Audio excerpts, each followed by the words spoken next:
communicate. Marlon, welcome to Touchdowns All Day. Touchdowns is my thing, even though we haven't been scoring any. Go Birds. We definitely have an Eagles section of the questionnaire lined up, but thank you so much for joining us on what's undoubtedly a busy time for you. Not only is it the holidays, but you're in the middle of a crash course in the Disco Biscuits. You're in between tours. You've been putting in work, and we really appreciate you taking some time to talk to the Touchdowns All Day audience and the Biscuits community. I want to start where you started. I want to know about your origins. We always hear from Mark that you're a Philly guy, born and bred. I want to know about your background. Did you grow up in a musical household? How did music become a part of your life? My parents are both musicians in their own right. My mom is a choir director and has been a choir director pretty much my entire life. She still does it, actually. So not pretty much my entire life. But yeah, my mom's been a choir director for pretty much like every church that I was ever like affiliated with up until I was probably like in my early 20s. Um and then my father was a producer slash guitar player slash percussionist. He kind of played a little bass, he played a little drums. He is now like an engineer for churches. He's like the front of house engineer for different churches. And he's been doing that for years. So I guess from being around them and watching them growing up, that was like something that I loved. And they said I got it early. Like when I was like 2 years old, apparently I would like take the pots and pans and stuff out the cabinets and just like bang on them with like wooden spoons and all that kind of stuff. And then as time went on, they were like, "Yeah, we can't take this. Just get a drum set. This like doesn't make any sense. We're not going to beat our pans and stuff up." I feel like that's a So common story. A lot of drummers had that same exact experience of it went from the kitchen to the parents finally getting fed up. yeah, I mean, you kind of get tired of ting ting ting ting ting ting ting ting ting ting ting ting ting. It's like even me saying ting ting ting is annoying. You can imagine just hearing that all day in different variations. So you will probably be like, if we're going to deal with this, we might as well get him the thing that it seems like he's into. And that's what they did. So they got me a drum set. I honestly can't remember what kind of drum set. Actually, weird. I do.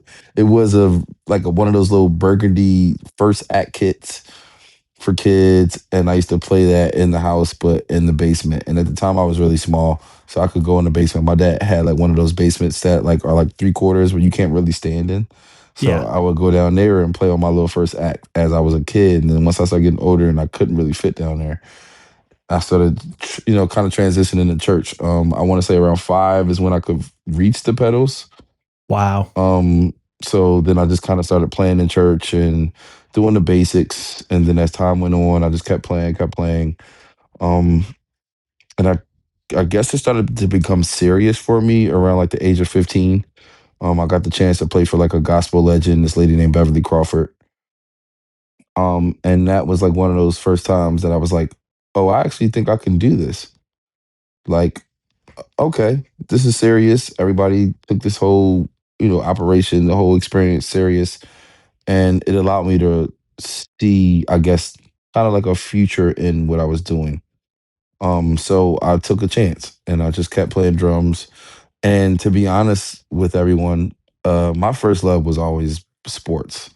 So I actually had what I love to call hoop dreams. Yeah. And I thought I was going to either end up being the next, whatever in the NBA, whoever, or maybe even play in the NFL. I'm kind of fast. I'm pretty strong, stuff like that. So I just thought like my physique would just put me in some sort of athletic situation. And I lived on that for so long up until, like I said, 15, around the time when I finally started getting paid for playing drums. Because the thing about playing in church when you're young, you don't get paid for it. And not to say that's what you're there for, but as you get older and people kind of start to treat it like not a job, but it's just kind of like you have to be there at a certain time. You have a certain amount of music you have to learn. You're there all day to this time. It's certain things that kind of like resemble a job to where these people, after a while, have to say, all right, we have to give you some sort of compensation. It might not be what you're worth, and we understand that. We have to give you something. So it started turning into that as I got older. But at that time, I was 15. So 15, 16, somebody handed me money for playing drums for an hour or 2 hours. And it's just like, hold up, what? You just pay me money for doing something that I really love to do, and I'm just doing it for Yeah. fun? Oh, I didn't know you can get paid for this. Hmm. Yeah. Literally. So now from there, it just became, all right, yeah, just keep doing it, keep doing it. And then the opportunities continue to come, continue to come. High school came around. I went to Upper Darby High School here in Pennsylvania. And Upper Darby to me was same thing. I had hoop dreams, so I thought I was gonna play basketball, all this nonsense, whatever, up until sophomore year where I didn't make the team. Oh, And for some reason, it's kind of like the Michael Jordan story, but I say kind of because at least Michael Jordan continued to go after it. Me, I got cut sophomore year and I started to continue with that journey. I was working out with the team still. The coach was like, "You're the last person we cut. We didn't want to cut you. Please just come work out with us. Come, just be around. If we need you, we'll somehow figure out a way to get you on the team." And I'm just like believing in this, and I'm just like, all right, I'll go to the workouts. I'm going to the practices, and stuff after. I want to say rehearsals because obviously I'm a musician now. So, but but it's like I'm going to all the practices and stuff, hanging out with these guys, and I'm just like, all right, cool. Like maybe I can do this. And then over time, like I said, I got paid, and then I was like, I have less time to go yeah. to a random basketball practice that I'm not getting paid for versus going to this rehearsal or this gig that somebody's paying me more money for that I'm probably making at all in high school. So I'm like, you know what? I'll take this money, and kind of do whatever I can with it. And it just continued. I did indoor drumline junior year. That went to senior year. That went to me meeting my high school uh counselor. We all had Mhm. those in high school where you had to kind of have those conversations of what do you want to do with your life? And at the time, I was completely stuck. Like, I want to play sports. Sports clearly was not in my future. And I guess people could see that. I don't, hindsight is always 2020, but I felt like, some people could just see that and tell you, like, hey, you're obviously not the high school star. We might need to find another journey for you, kind of thing. And I'm just like, but she said it nicely, like, hey, if this doesn't work out, what would you want to do? And I'm like, well, I'm pretty good at music. So it became Berklee College of Music. She gave me this big behind book. And I'm like, well, I don't want to do anything else with music. So she looks up whatever music colleges that are in this huge book. And it shows the first college that was there, I believe, was Berklee College of Music. And I was like, I don't even know what this place is. Weirdly, right? I'm playing drums. I'm a musician. All these kind of things. I'm in high school, and I have no clue what Berkeley is, and it's probably top three music schools in the world. Had no clue. So I'm just like, okay, whatever. I guess I'll check it out. This is me, like just playing Berkeley. All right, I guess I'll check it out. And like I go and say, all right, well, all right, cool. I'll fill out the application. We spend the money. I go do the audition. I'm telling you, when I say I did so bad on this audition, but I did good, it was weird because I did bad on the stuff that mattered, but I was so good at playing like Phil and the stuff that like people Yeah. like when you listen to a drummer that's like, you know what? Yeah, you don't understand the X's and O's, but you could still be very valuable type of thing. So it's like, you know what? We'll bring you in. That's what it felt like. Yeah. So You I you got into had the Berkeley. you had the intangibles. Maybe you weren't as technically proficient, but you had that gift. Yeah. Like I wasn't a reader coming out of high school. It's like if you put an eighth note or a quarter note or any of those things that comes to like reading charts in front of me coming out of high school, I was terrible. It was beyond terrible. They put I want to say it was like an eighth note, quarter note chart in front of me that was just like read the most simplest notes. And I couldn't do it because at the time I didn't understand what notation was or any of those kind of things were. So I was just completely blindsided. But then they were like, all right, well, what's your prepared piece? And I was like, well, I have this little tape that it was like a CD. I was like, here's the CD. I played it. I told them where the CD was from. Thanks to my dad. My dad had gave me that. He was like helping produce at the time this band called Pieces of a Dream. So he gives me this CD. He said, "Hey man, practice to this and use it for your audition." And I was just so excited to do that. So I, did my good studying, my good practicing. And I did that audition and it was like, man, like you could play. And I was like, oh, okay, I guess. Thanks, type of thing. And it's like I didn't know no better. Again, I'm down playing Berklee. I have no clue where I'm at. Yeah. So I'm You don't there. I realize do all these you're things. auditioning for the premier music conservatory in the United States, if not the world. You're just like, yeah, whatever. I'll go. Literally, like it was one of them things that I'm just like, I have to do something after high school, and I didn't want to make my mom feel like I was like a waste of time or like a dropout or that Yeah. kind of stuff. So I was like, I have to do something, and sports clearly wasn't it. So it was time to go Plan B, which really should have been Plan A from the beginning. But Yeah. So when you were yeah, coming up, I mean, I know that you said that a lot of this was in the church, and that experience at 15, where you got paid for the first time and you played with a legend really impacted you. But who were some of your influences when you first started out? And apart from gospel music and playing in the church, what were the types of music that you were playing and that were influencing your style? uh, that's a very good question. Because I was so, I guess, what would you call it? Not naive, but I was so like like not hip. I was very unaware to a lot of like music back then because my background was only church. It was just church, church, church, church. If my mom had been a choir director, she might have directed three or four, maybe four or five choirs. So you're talking about going to a different rehearsal maybe three or four times a week, Yeah. going and then maybe still doing, not maybe still doing service on Sunday, then maybe another afternoon service on Sunday. And then so you talking about being in church four, five, six times a week. It's like most of my day. Like I Yeah. go to school, I'm leaving school and going to a rehearsal of some sort. And that was at least three times a week. Wow. And then church on Sunday. So it's just like, all right, this is starting to become a lot. But I mean, at the time I didn't know no better. So it was just like I'm with my mom. My mom's telling me to do it. I'm playing drums. It was fun, but this still was a lot. Was Um, secular music allowed in the house? Was it it strict? Were wasn't you? that it wasn't that it wasn't. It was one of those things that like my mom listened to certain people, but there was a certain essence of what she listened to. I didn't recognize it then because obviously I was a child. But now that I think about it as I've gotten older, none of the music was sexualized. None of the music was a bunch of cursing. Yeah. None of the music was, for lack of better terms, like ratchet or like we're just Yeah. getting really wild and talking about crazy stuff.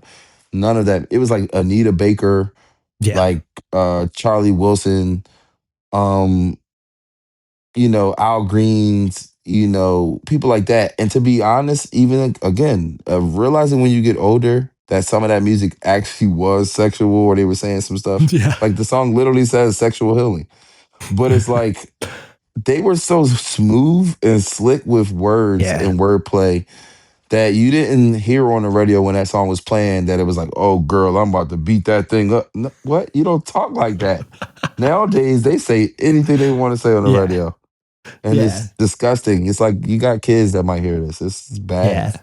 But that's another story for another day. But Yeah. I'm just like when I heard that stuff growing up, it's kind of what I guess in a sense kind of formed who I am as a musician because now that I think about it, I do hear a lot of stuff that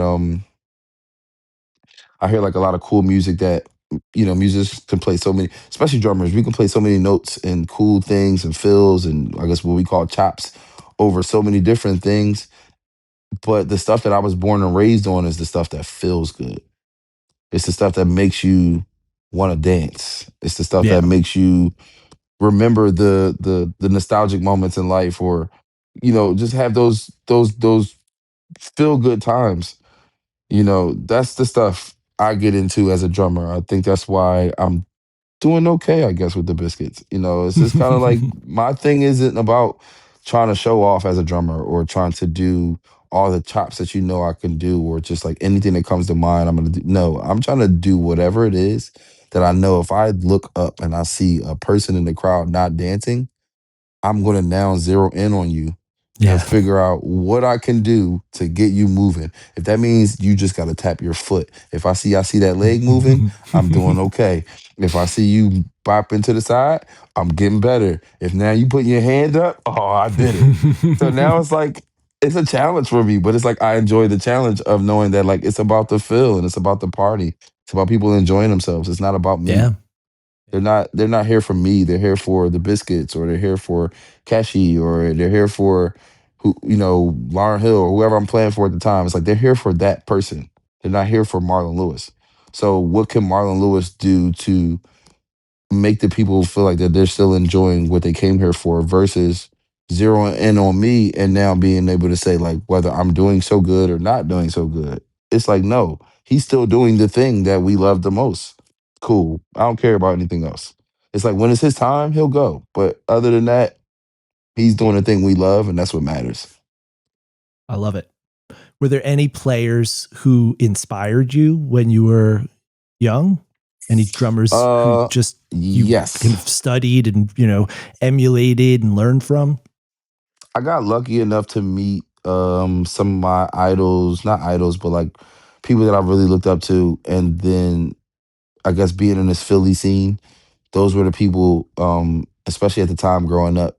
Philly was, I mean, I guess we still are somewhat, but it was like a huge mecca at the time for like trying to get, like you talk about early 2000s, mid 2000s, late 2000s. It's like it was a lot of people that were like, hey, I need a band from Philly, or I need a musician from Philly, a drummer from Philly, a guitar player, whatever it was. They wanted somebody from Philly in their band because there was a feel that we just brought to the music that nobody else could bring. How would you describe that? I mean, obviously, Questlove and that sound that You he said it right there. contributed, but how You would said you it right describe there. it? That It's like Dilla for the people, time, that kind of organic exactly. It's like feel. so for the people that don't know, I'll say it like this. It's one of those things that like we hear people play music that kind of like what I was saying earlier. You can hear a guitar player play a lot of notes solo, and you can hear a keyboard player run all up and down that thing. You can hear a drummer go crate, but it's almost the magic is when you find that the keyboard player found that one part to stay on. The guitar player found that part that symmetrically went really good with the keyboard player's part. The bass player did the same thing, and then the drummer did the same thing. And then when we came together, it's like, oh my God. And that feeling that just like takes over your body. That, like I said earlier, it's like you want to not dance, but then it's like you're dancing, and then now like it's hitting you in your chest, like it's emotional. It's Yeah. not just a playing thing, but it's like, man, like I never thought somebody could make me groove and almost want to cry at the same time. Like, why does this feel so good? That's what Questlove and people like D'Angelo and those people of that era were kind of bringing to music. And going back to answering your question, I got the chance to meet some of those idols. Like for me, it was a guy named Eric Green. We call him Boots. He was playing for at the time. This was NERD's like heyday when NERD was doing the Sea and Sounds album, Hmm. and they came out and they were doing like MTV, like you would see them doing like the MTV shows where they were throwing like the with the volleyball balloons and all everything. Everybody's just having like a party. I forgot what they called that show, but they were doing that. And they had two drummers at the time. Um, I'm gonna try not to get emotional, but No, it's good. they had two drummers at the time. This guy named Boots Air Green, I was just telling you about, and this guy named Daryl, Lil Daryl Robinson. I have to mention Lil Daryl Robinson. He is one of those people who's like a Questlove that he, not to say he couldn't, but his focus wasn't to play a bunch of notes. His focus was to play what you felt. He wanted to make you feel him. And everything he felt, everything he played, you felt that. And that guy was very, very influential on the Philly music scene, the Philly drummer scene, both of them. But they were very big influences for me. And at the time, 2008, I got to meet both of them. Actually, I met Boots when I was like 10 years old. He taught me some cool stuff. But as I got older, I met them both. They were playing for NERD. Same day, they were on a two bill, I guess a two headliner show with Common. So it was NERD and Common, which now you have this guy named super famous drummer George Spanky McCurdy. He's now on this gig same time. And these are all I'm in Boston at Berklee, but these are all now Philly legends who we all looked up to all in one place, same time. Now I get the chance to go and see them all live playing in Boston. And I'm like, my mind's blown. I'm like, whoa, I know they were good, but now I got to experience it live. And that was like, besides listening to the Joe Scott live experience, between that and then watching them live was some of the first experiences for me, like being in in the moment in the room, where now I'm like, oh shoot, this is what I want to do. Yeah. Like I'm still in school in Boston, playing around, having fun, partying, doing stupid stuff, and I'm just like, no, I seen them and playing that show, and I was like, no, this is definitely what I want to do. So they were very huge influences. I mean, they still are, but unfortunately, Daryl passed away this year. So rest in peace, Daryl Robinson. Um, but those guys were huge, Spank included, huge influences on my career. And then those guys kind of opened the door up, and then being at Berkeley too, but it opened the door up to me now learning about the Vinnie Colaiutas and the Dave Weckles and the Dennis Chambers and the Tony Roysters and the John Bonhams, and like it's just like so many different names, and I'm like, everybody has, and I'm one of those guys that loves to be well rounded. As everybody's kind of learning about me, you've heard me in probably a church gig, like we've talked about. Now, Lauren Hill, which is nothing compared to like as far as being in the Biscuits. Brian McKnight, completely different. French Yeah. Montana, completely different. Cashy, completely. It's like I kind of wanted to be a well rounded musician. So Yeah. going to Berkeley made me study with, I didn't make me, but I chose to study with different musicians or different drummers or across different genres. Instead of saying, "Hey, I'm gonna go full on rock," even though I unfortunately didn't graduate Berkeley, I was there for 4 semesters, and I decided to switch it up almost each semester. So first semester private lessons, I had Rod Morgenstein, which is like a rock legend, doing like the Dixie hair band. Um, then you have like a Kim Plainfield, who was like a legend in like the Latin fusion world. Then you had a Ralph Peterson, who was like a legend in the jazz world. Then you had like a Mike Mangini, who is he was playing for Dream Theater, and Wow. like you know what I'm saying. So it's like these Yeah. are the guys that I was trying to learn from, because I didn't want to be that guy that you could put in a box. If you said, "Hey, I need you to play this jazz gig," cool. "Hey, I need you to play this rock gig," cool. "Hey, I need you to play this R&B gig," cool. I don't want you to ever at any point ask me, "Can I do a gig?" And I'm feeling like I'm not really good at that style or music, so I can't do it. And I'm not going to say I know every style, but the ones that I did some studying with, I'm pretty okay at. You know, I'm not Yeah. cocky, but I'm okay at some of those areas because I put the time in and the effort in to try to figure out how to make those things work. So Um, everybody's seen Whiplash. Is that accurate to your experience of what it's like to be the drummer at a musical conservatory? Were you bloody hands and you have the teacher screaming at you and you're just sweating and throwing up and stuff like that, or was it a different no, experience for you? so I'd say for me, in the funniest way, if we're talking about like in the natural, literal sense, hell no.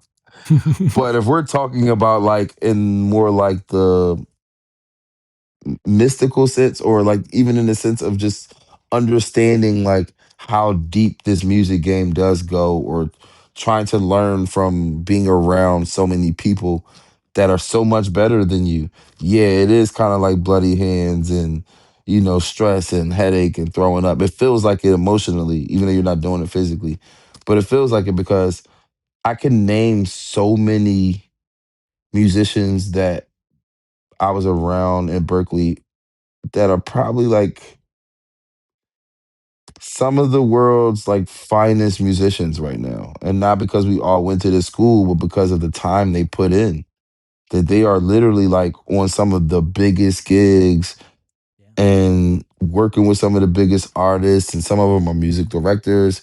Some of them are like now some of the world's top drummers or top guitar players or top this, top that. And I'm just like, I remember when we were all struggling and busting it down in college trying to figure out how to make it through. And it's like, now you're here. And it's like, this is nuts. Like, I'm very happy for these people, but it's also like, man, look how far we've come from where we were. So yeah, I do feel like those times in Berkeley helped a lot with my growth. So you've talked a little bit about your resume post Berklee, John Legend, Brian McKnight, Lauryn Hill, French Montana. Who are, might be in that list, might be someone we haven't mentioned already. Who have been some of the most rewarding artists to play with? The people who you felt the Hmm. greatest sense of personal satisfaction from that musical communion that you achieve? Mm. The two for me that I felt most at home are Keshi and the Disco Biscuits. Whoa. I, Okay, we're I had gonna to have to make that. I follow had up. to. I had to make that face. So I know we're gonna have to use that video clip later because, as funny as it is or as it sounds, it's actually very true. And I Is say this Mark because we're next to you with like making a fist saying you better say the biscuits? nah. He's actually not. I'm actually by myself. And the funny thing is, I can say this very genuinely. For all the fans that are upset about the transition, I actually totally understand. And I sympathize and empathize with you all because things happen really fast. Y'all even got to understand how fast this was for me. I'm now finally at, I believe, I'm at like 80 something songs. This is a very, very short amount of time Talk about to have had whiplash. to learn. You see what I'm saying? To have Yeah. gotten your ass kicked and had to Yeah. learn so much music in a short amount of time. And I don't toot my horn. I'm not that guy, but I thank the guys for helping me with this process and getting me through this process. And the fact that we're doing so well at it, and I'm very happy about it. So it's like I totally understand how the fans feel, and I'm just hoping that I can do my best to make you all happy, not just the ones that are upset, the ones that are in love with us now, that's enjoying just everyone, everybody that's B4L. I love you all because I love being here with you all. I love this process. I love the guys. The guys are like big brothers to me. I mean, obviously, I'm the youngest guy in the crew now, but it's just still like this is something that I've been looking for and wanting my entire life. And Wow. being spiritual, I feel like God at some point was gearing me up for this. It's like to be around guys like this that, we all have our different walks in life and our different ideas of who we are and how we want to live. But at the same time, when we come together, and especially now being with these guys and seeing like how they smile on stage or the fun that they're having and things like that, it's like I'm not just doing that for them. I don't even realize or think people realize that. People are like, man, you don't realize what you're doing for them. And I'm like, they don't realize what they're doing for me. Wow. It's like I'm What are they enjoying being doing? here. What are you getting out of it? I mean, love, eh, gratification, gratitude, appreciation, um, like it's so many levels of things that I feel like on gig. And I don't say this to like downplay any artist I've ever worked with, because let's be honest, Lauren Hill is, people love to try to talk about like her being laid and all this other stuff, whatever, blah, blah, blah. I don't really get into none of that. That's not my place. When it comes to who they are as people, Lauren Hill is a phenomenal person. I love Lauren Hill. I love talking to her. being around her. She's a phenomenal person. Like nobody can ever tell me anything different. I've had so many conversations with her about deep stuff that like obviously I won't say right now, but it's just like we've talked about some things that like you wouldn't think that like somebody on that level of life or who has that kind of money or fortune or place in life that they're willing to, I guess, for lack of a better word, stoop down to my level and have that conversation with me, that humble conversation with me, or help me in life, or want to help me be a better person. And it's like not short, like long text messages or long conversations. Hey, yeah, you could do this and you should try this and blah, blah. It's like, whoa, this person's talking to me like they actually care about me as a person. Whereas I hate to say it, and most times when you play for artists, the job is a job. Yeah. You show up, you do the job, you go home. If they vibe with you that night or if they're cool, they're cool. If they don't want to be cool or if they don't want to vibe, it's still your job to do the job and go home. And you better do the job well. You will still get fired. Yeah. And they'll move on to the next person who can now do the job and go home.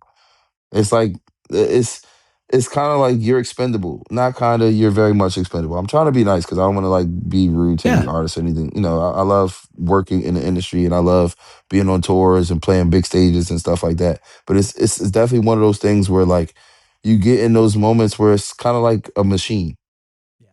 and you're just a piece of the machine and your job is to do what it is to keep that machine going. If you don't, we're going to find somebody else that can keep the machine going.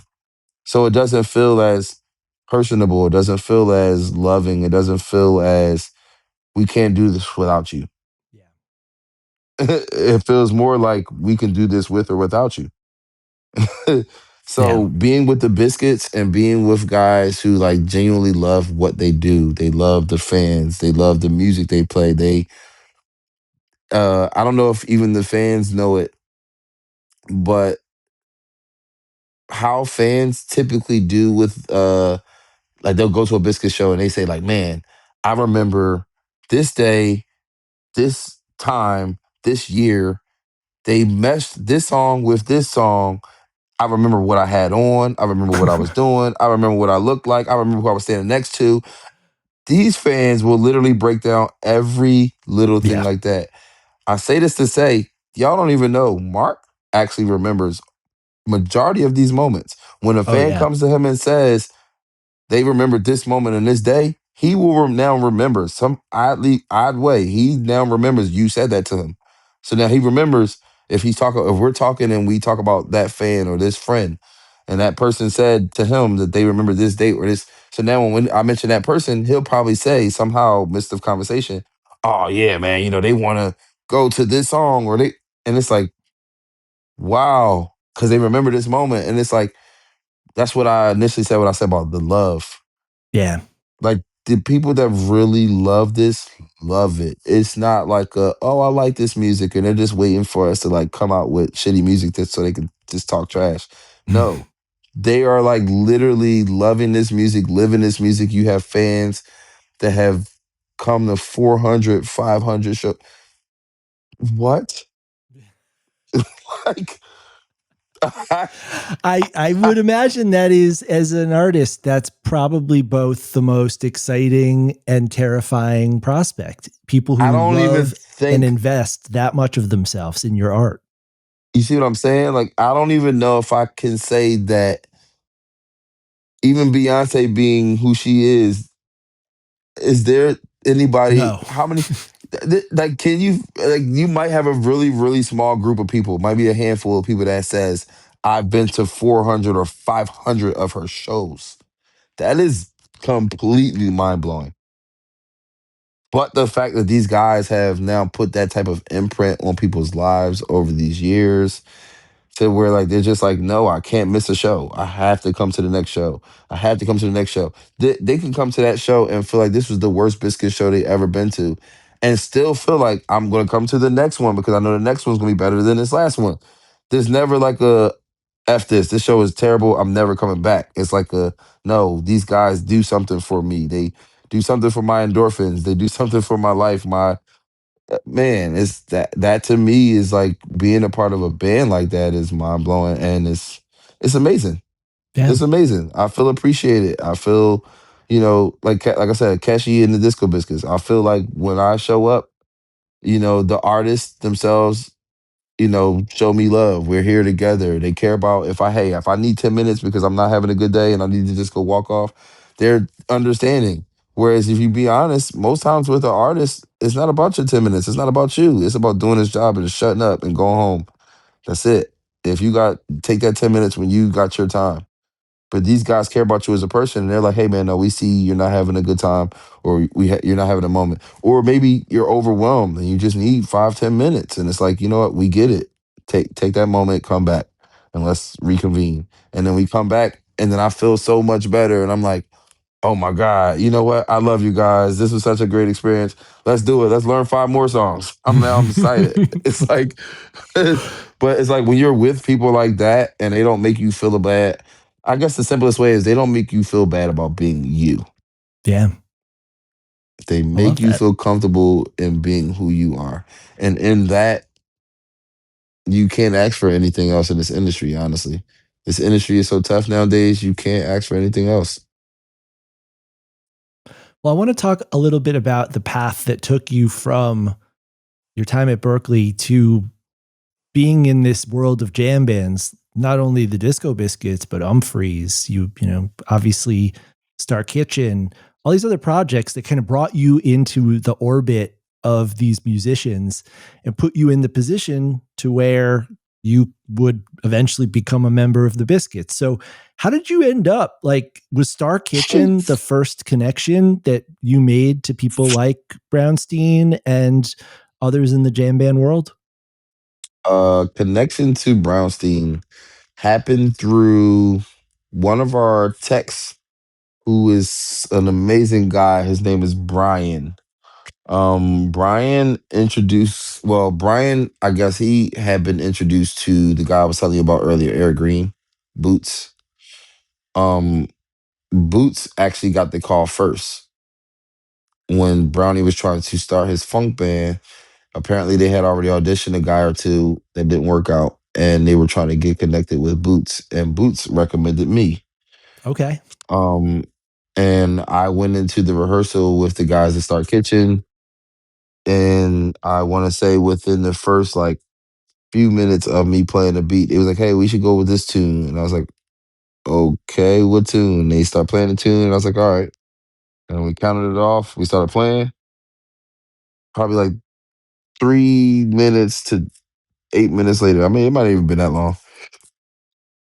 They were like, "Yeah, we could do this." I was like, "What?" It It's like, "You felt want to be right. in a?" Yeah, it was like, "You want to be in a band?" I was just like, yeah, why not?" Like, so I mean, like I said, after that whole situation connected with Brownie, we did Start Kitchen for.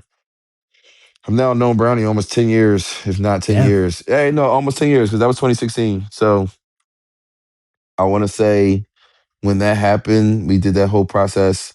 The Biscuits, I think they were. I don't know what was really happening, but like I guess they were like on a mini break or like not doing as many shows. Yeah. Then they decided to finally start doing shows heavy again, and then Star Kitchen slowly started to diminish and take a nice little break. It was like we were at a peak, and I feel like if Star Kitchen could have like maybe done a few more shows, we could have been like a band. Like, oh my God, Star Kitchen's really good type of thing. Like, especially we had started writing music. We wrote like 4 or 5 songs, but we never came out with a full album. So it was just like, all right, how do we do this? And then the Biscuits got big again. And Brownie used to always say that. That's why I said that statement. He's like, but the Biscuits are big again. And I was like, all right, bro, all right, man. That means no more Uh, Star Kitchen. And no, but it was okay because I had, thank God, other things started coming in like Keshi and other stuff. So I was able to yeah. still get busy.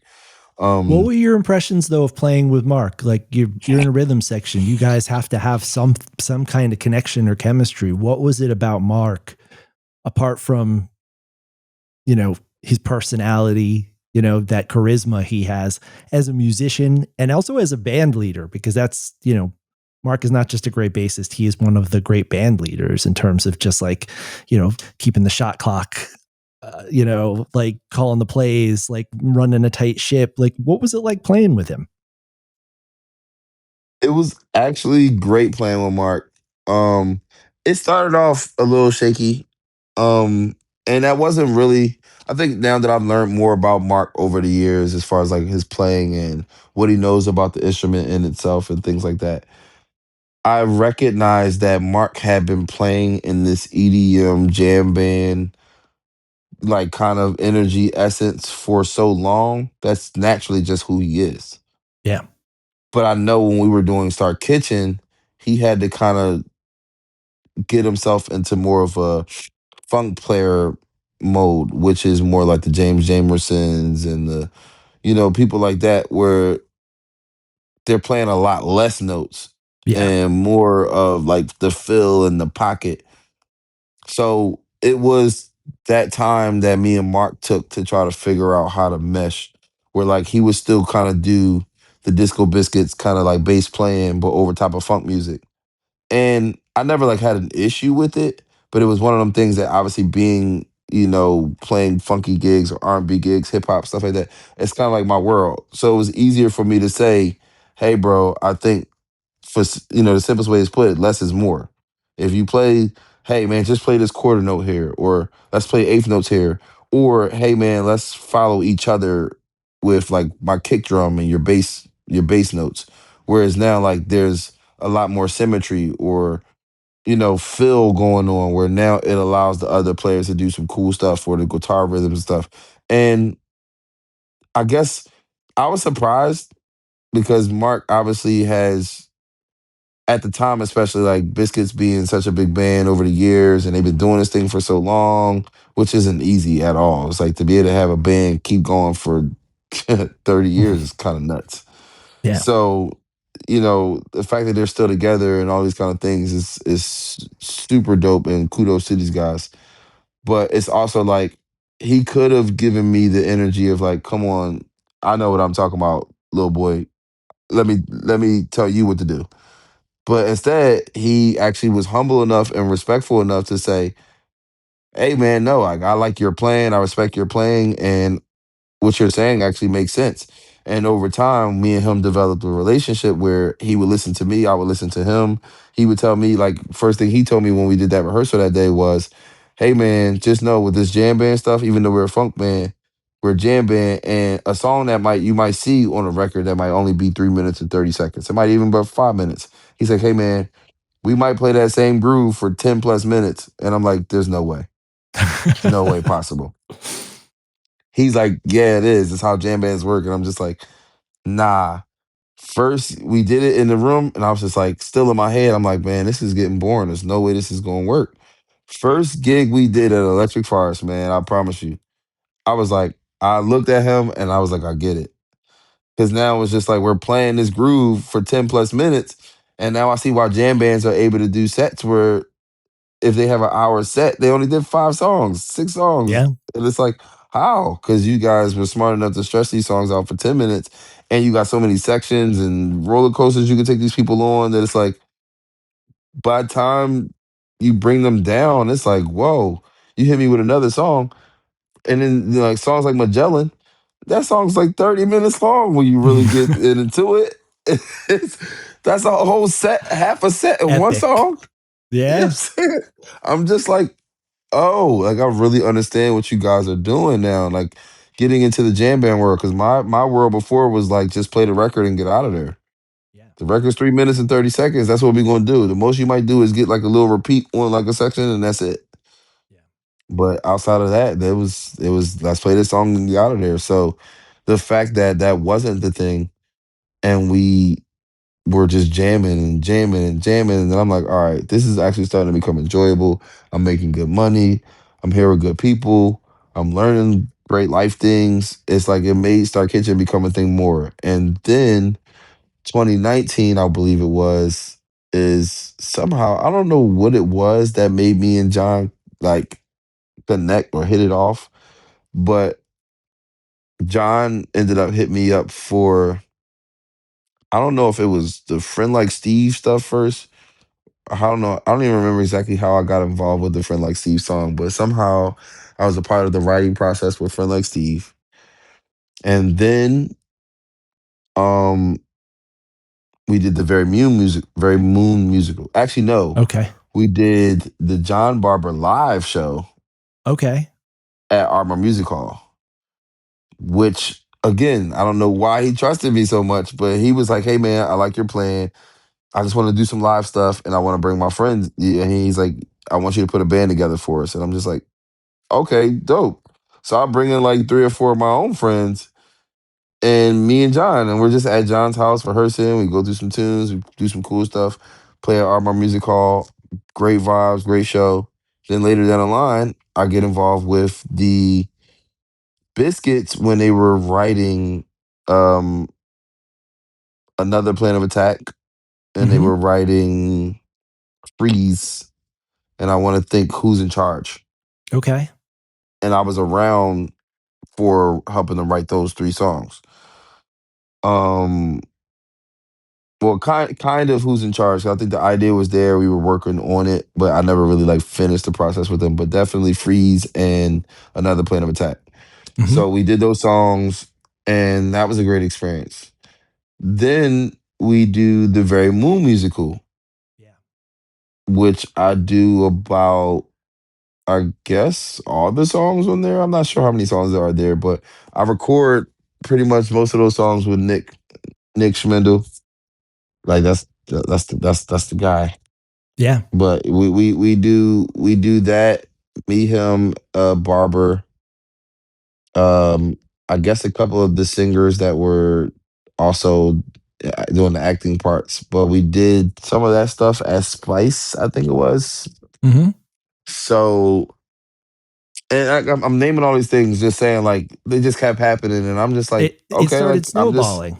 yeah, I'm just like, okay, like we're just, I guess I'm just, hanging out with you guys. You guys, when and I took it as like obviously Allen lived mad far. He lives in, I guess, Colorado. So it's like, you live far, dude. Like, I understand. So like, if you're not available when they're trying to like come up and brainstorm ideas or they just want to work through, all right, hey, I'm here. I'm available. I never look at it as anything else.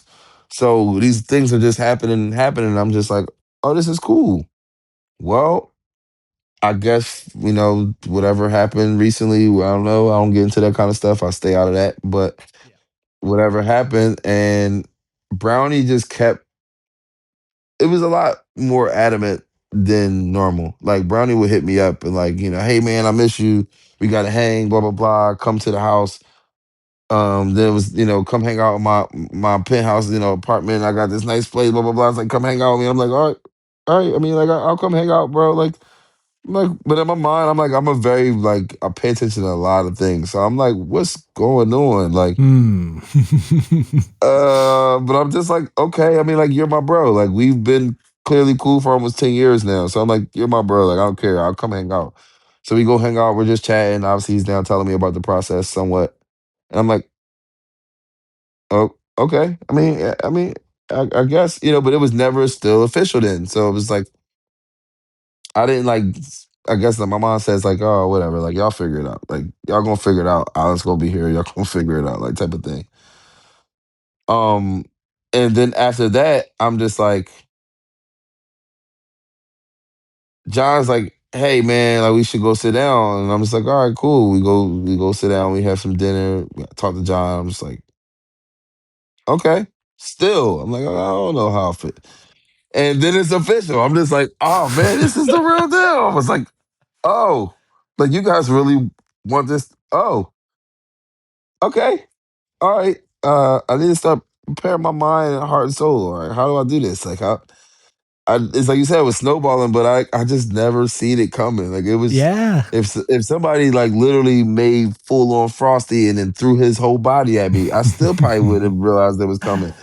I was completely mind blown.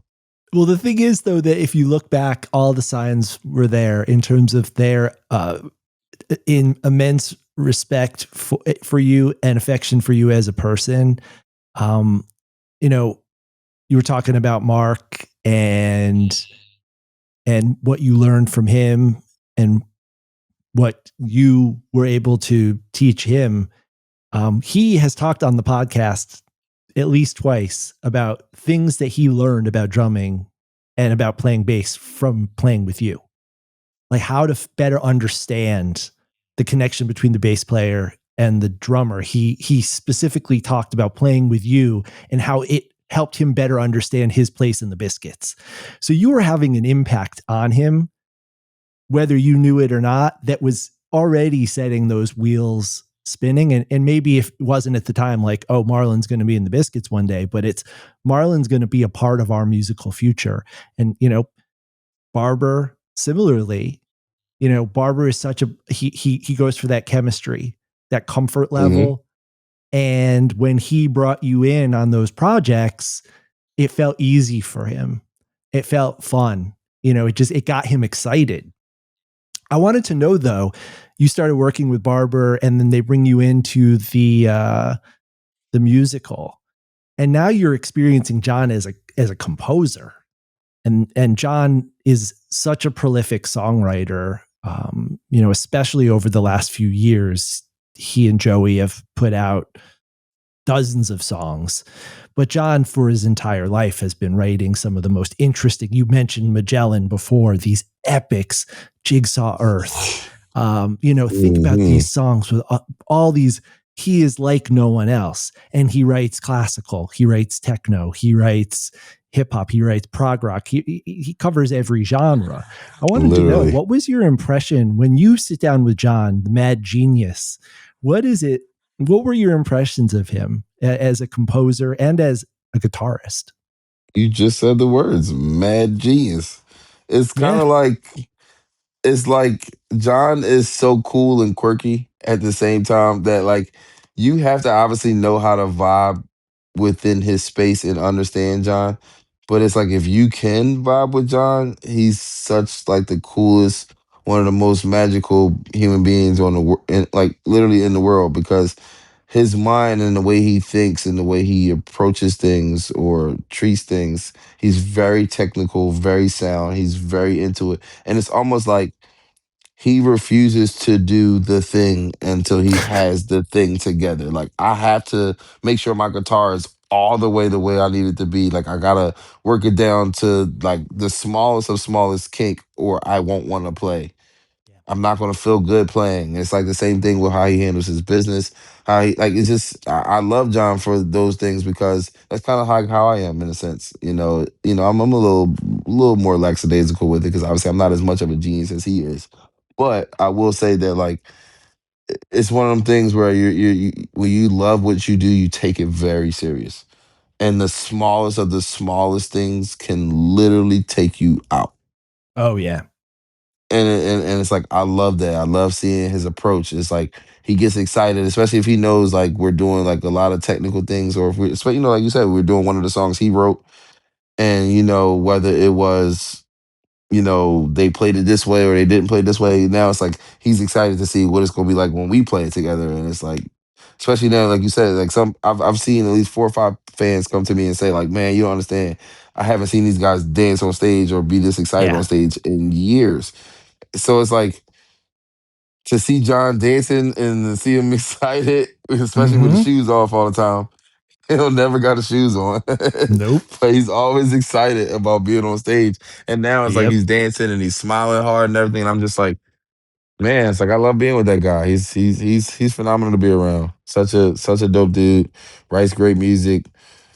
Guitar playing, like I said, very. It's like his guitar playing and his personality are like the same. It all comes out together. Yeah. So I There's no think it's one so like dope. him Yeah, as a no, not musician at or all. as a person.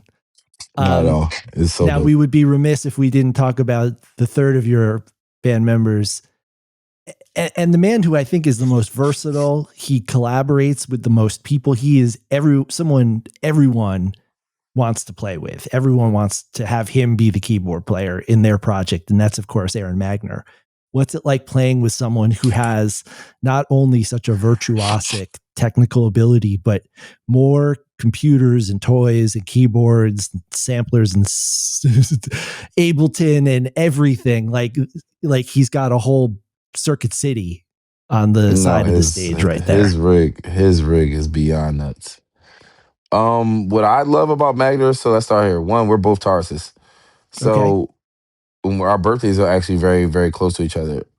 So we have like unspoken connection, which is weird because obviously like we out of all the band members, he's the one that I've actually least known over the years. Like he was the one that I actually am like learning more and connecting more with now because we're doing this regularly. And it's not to say that we didn't chat and hang out before, but it was more like if Star Kitchen did a gig and like Spaga was on the same bill or something like that, where we were running into each other and connect and talk and stuff like that. But it was never a thing of us like actually playing together up until we did Dungeon Crawl with Jonathan Coleman from Muscle Tough. So we did the Dungeon Crawl the first time, which was beyond magical. That was like one of those days that I'm just like, I might have done some of my best drum playing I ever did in my life tonight. Like it was one of those nights. It was a really good night. It was me, John Coleman, Magner, and Tommy Hamilton, and we just went for it. And because it's just like an all improv night, nothing crazy, none of that extra stuff, no specific songs, just play. And we came up with so many killing ideas, songs, tunes, vibes. It was just a magical night. So then we did that again recently, and this was actually right before the transition. But I was still kind of like not sure, but sure it was happening. But it was just like, all right, well, cool. Let's just see like what things are going to be like now. I'm playing with Magner again at this dungeon crawl, and it was still phenomenal. So I'm like, man, I think I'm gonna really enjoy playing with this guy. Like, this is gonna be Yeah. fun because we have this, like you said, he's probably one of the most advanced members of the band, and he understands. It's like how we talked about John with the different styles. Um, Magner's also very efficient in pretty much all of these styles that we're talking about. If we got to go to the rock stuff, he understands. If we're doing the jazz stuff, he's really good at the jazz stuff. If we're doing the jam band stuff, he's really. If we're doing the EDM house stuff, techno, just he gets it. And me and him are now connecting on a different musical level because obviously from my Berklee background and all that kind of stuff, it's allowed me to tap into when he does go to certain types of like I guess arpeggiators or certain keyboard Mm, fills or sounds. If I hear him go to a certain fill that sounds like a certain genre, I'm already playing something that goes with him. Or if he does certain hits, I'm going with the hits with him. I'm like me and Magner are like I said, it's an unspoken chemistry that we're just like connecting all the time. When he's doing yeah. something, my body is either sometimes there's actually a few times during shows where we'll just do it naturally together. And it's just like we'll both look at each other like, oh man, that just Hmm. happened. So Yeah. it's like that's one of my favorite things about working with Magner, and obviously besides the fact that he's a phenomenal person, great to be around. I love hearing the Magner's piss story because I haven't experienced it yet. I don't know if I'm ever going to experience it because I'm hoping that I'm the guy that keeps him from being pissed. But Yes. You don't I want to feel see him like angry. yeah, I don't. I don't think I do. I don't think I want to see the little guy mad. It's gonna be It's always the I little love. guys who you have to worry about the most, Marlon. So No, I love Magner. So I want to. This is a question I've had, and you joining the Biscuits made me realize this probably more than I ever have. And I've been part of this thing probably 27, going on 28 years now myself. That's damn near So since the beginning. how do you even explain what the Biscuits do to someone who didn't come from this scene? Like, and I wrote some notes. So it's kind of like electronic dance music, but it's live. It's like a DJ blending songs, but there's no genre. It's house, it's trance, it's rock, it's funk, it's drum and bass, it's prog.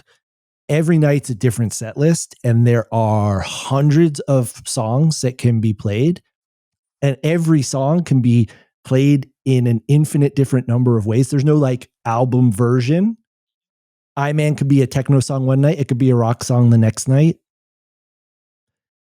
Any song can be played for 5 minutes, or it can be played for 50 minutes.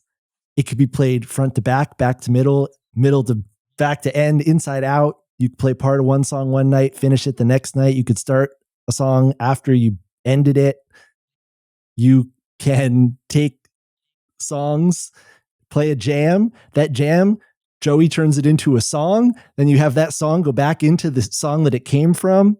And every one of the shows gets recorded and streamed and dissected and debated and analyzed as if it's like the US Constitution.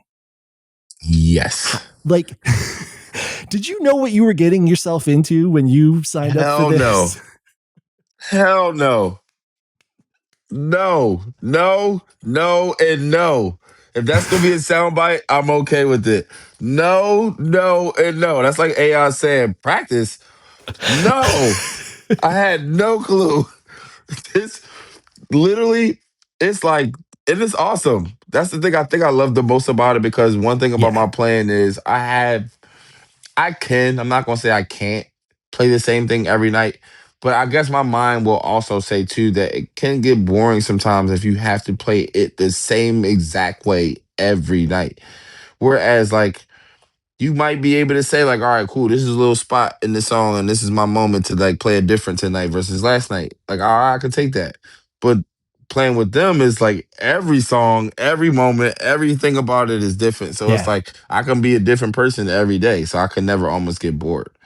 Yeah. Um, it's like even with playing like the EDM house stuff, it's still a jam band essence to it that after you get the boots and cats for 15 minutes, it's like, all right, I can still add like some percussive elements to the boots and cats that will now say like, oh, okay, like that was cool. That's different than what I'm used to hearing, or this is just something to just add a different presence or essence to the music to make people want to dance more, or enjoy it more, or have that moment, whatever it is, or whatever it takes to make the people really be into it. But that's kind of like I said earlier, that's what I go for. I mean, I can imagine that challenge and that openness for someone who is so obviously so powerfully connected to music as yourself, that could be the most exciting thing in the world. Like that every night you are spontaneously creating something. There is a framework, but you are creating. You are not just reproducing. You're not just hitting your marks, but you are collaboratively creating something new that might open up an entire new portal, new direction for the band's evolution. It might come and go. It might just disappear into the ether, but Hmm. there's no script. There's no telling where you will end up once you start that voyage every night. Yeah, it's like playing. It's like how they say jazz is so like free and improvisational. It's like they found a way to make jam band be the same style of genre or vibe of genre without being as standardized. It's not like we gotta play this jazz standard for you to know I'm playing jazz, or I don't have to say ding ding ding ding ding ding for you to be like, oh, okay, you guys are playing jazz. No, it's like now these guys can literally play whatever the hell they feel like playing in whatever time signature or essence, and as long as there's some type of uniformity to it, that and we're together, I mean, you at that point we're in the essence, or what it is to be in the jam band world. And I think that's that thing that the Grateful Dead and Fish and all these other bands have figured out to capture the fans in that like realm of space, where it's like, yeah, I'm gonna take you to this improv world, but I want you to feel still like you're in it with us. Whereas I know with jazz, a lot of times the notes can get a little crazy, and even though they're still within scales, and they're like playing math with the scales. It's like they know, oh yeah, this third fits here, and this fits here, and this fits here, and it's like I can play this diminished augmented chord, and blah blah. The normal human being does not care about none of that. So for them, if they don't understand that, guess high level of music, they're going to be like, all right, this is too much. Whereas we can do that in jam band, but still keep you informed or still keep you involved, where you don't feel like you're losing your dance step, or you're Yeah. losing your enjoyment or your time. And it's like, dude, they just took me to I don't even know where, but I can't stop moving my feet. Like, what the heck is happening to me? Like, did they just take over my body? Like, what is going? That's what I like about being in jam band and being with these guys, because you typically just never know where you're gonna go, but it's always some phenomenal, crazy journey that like I said earlier, somebody always remembers and comes back to you and say, man, y'all played this song this way tonight that I've never heard before in my life, and it was the best. Like, whoa, what? And then you come to me the next show and say, no, tonight was the best. And it's like, oh my God, all right. Like, how do I match up to whatever it is you told me was the best? Like, now I got to figure it out. Like, do I try to recreate that? Do I just do something else now the next time? It's like the fact that you even have that freedom is nuts. Yeah. So I Well, I love it. want to I love know, it. you mentioned you're up to 80 plus songs. How are you learning the material? Are they giving you albums, recording? I mean, Barber's been asking me, we need this for Marlon. I know Joey's been feeding you stuff, but talk to the audience about how you are learning all of this material so quickly, because 80 songs in, it's only been like 8 weeks. And a lot of that was done on the road. So talk about what it has Yep. been like to go on that crash course and how you just do it. Um, I attribute that to my background of how I learned music in the past, which is typically just sit and listen. Put your ears on it, really focus. Retention is really important in this industry, or at least from the gigs that I was doing for years.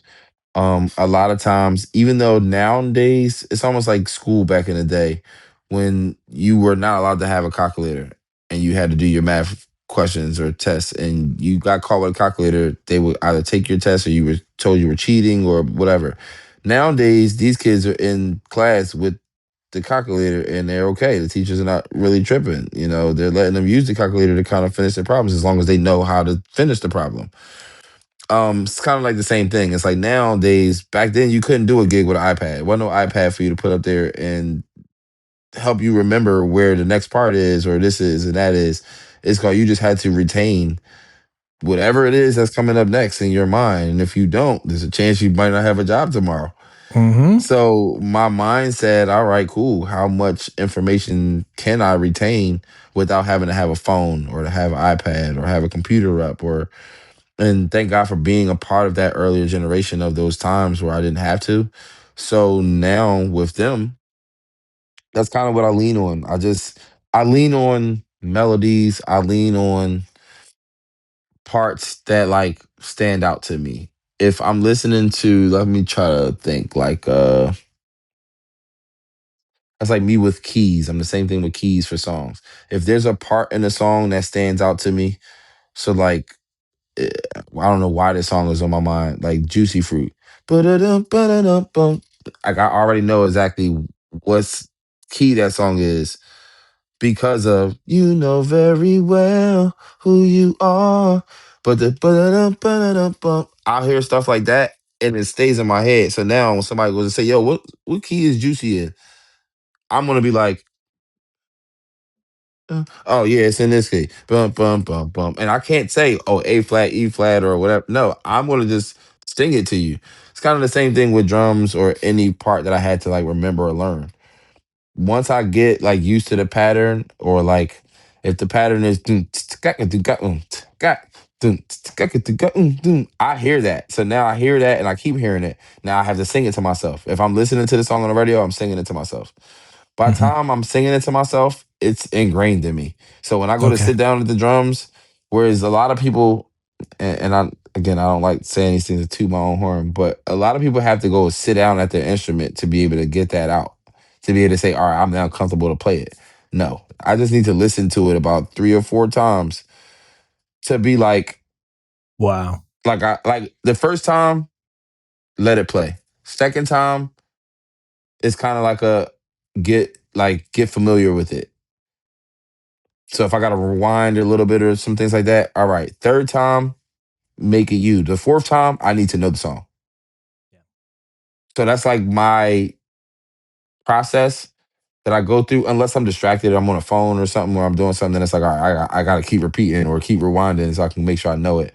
But I don't, for the most part, have to sit down at the drums. So you can probably play.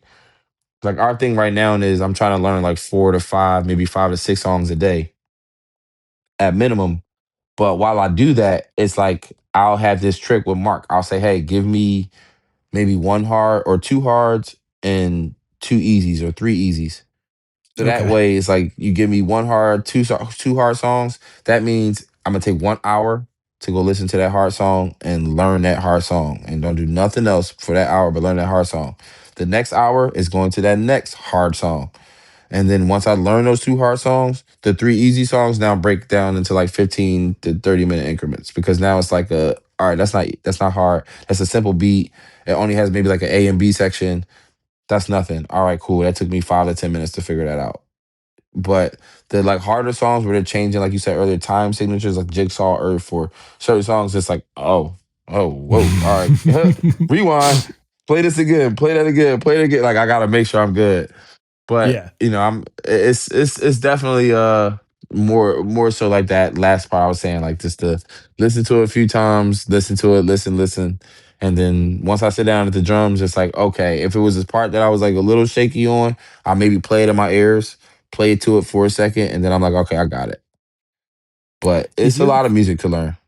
Yeah. Is your goal to learn to recreate the versions you're hearing, or have you been invited by the other guys to kind of reinterpret and turn these songs into something that you could put your own stamp on? It's kind of like both. I have this thing where I do care about the fans. I think I was saying that earlier, but I care about the fans enough to not take away what they are clearly still here for or have been here for like you said, now 27 probably years. You have other fans that have been here for the whole time. You have some fans that have been here for 20 years. Some fans only been for a few shows.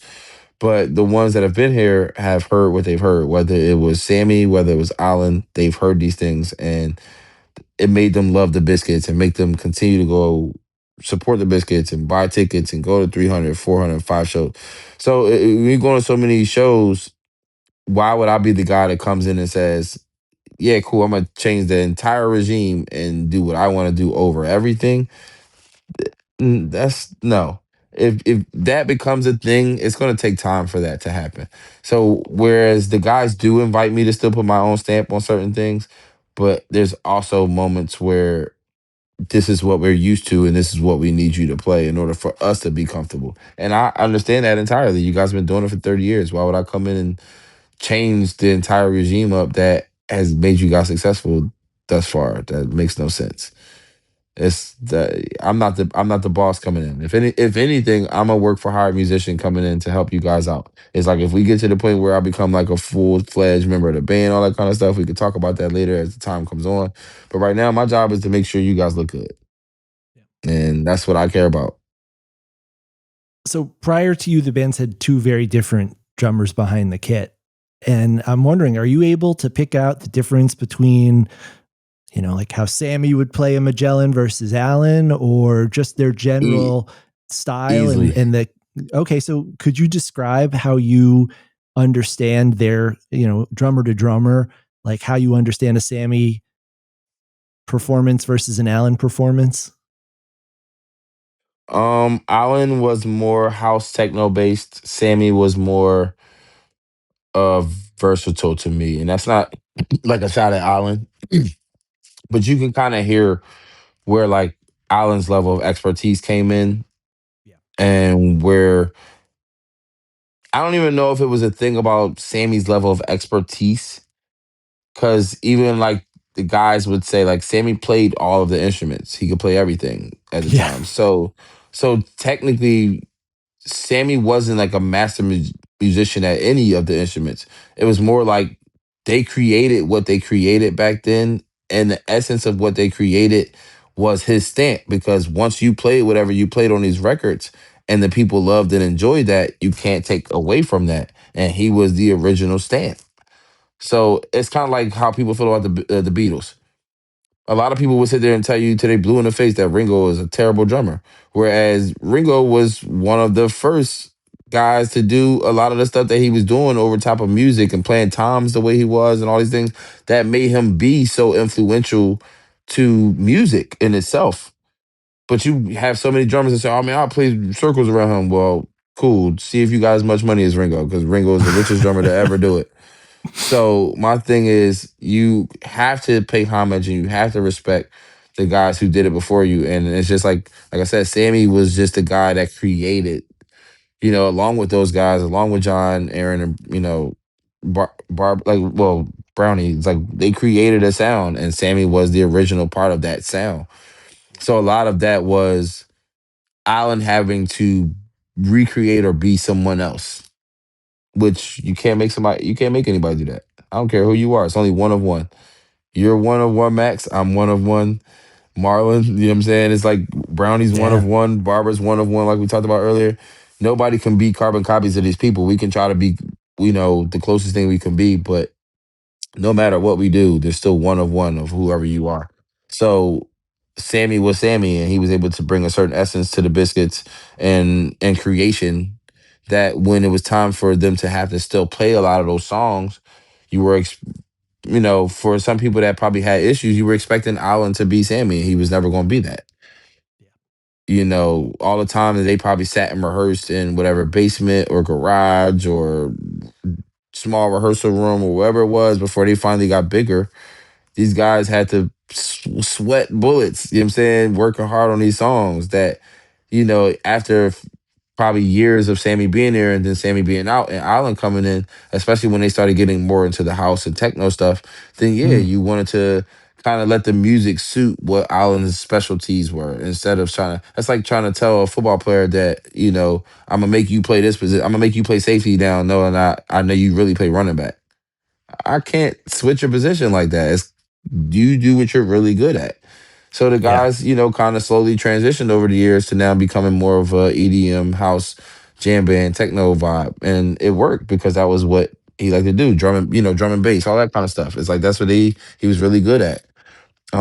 So that's kind of like my outlook on it. I don't think anybody was like better or not better or any of those kind of things. I think it was more, and I'm not saying you said that. I'm just saying like I just looked at it as like they both had that essence that allowed you to appreciate era 1, 1.0, era 2.0, and now the funny thing I love to try to say is even though now I'm quote unquote 3.0, if you add 1 plus 2, that's what it is. And my idea is I'm just trying to find a way to be a little bit of both if I can be. If I can be a little bit of Sammy and a little bit of Allen and give all the people like a solid mix of all of them and then give you some of me, Yeah. it's like, hey, you get a win. It's like I want to make sure all you guys that's out there, whether you were upset, not wanting to dance, now you like, you know what, dag, but this actually feels good. I'm dancing, I'm enjoying it.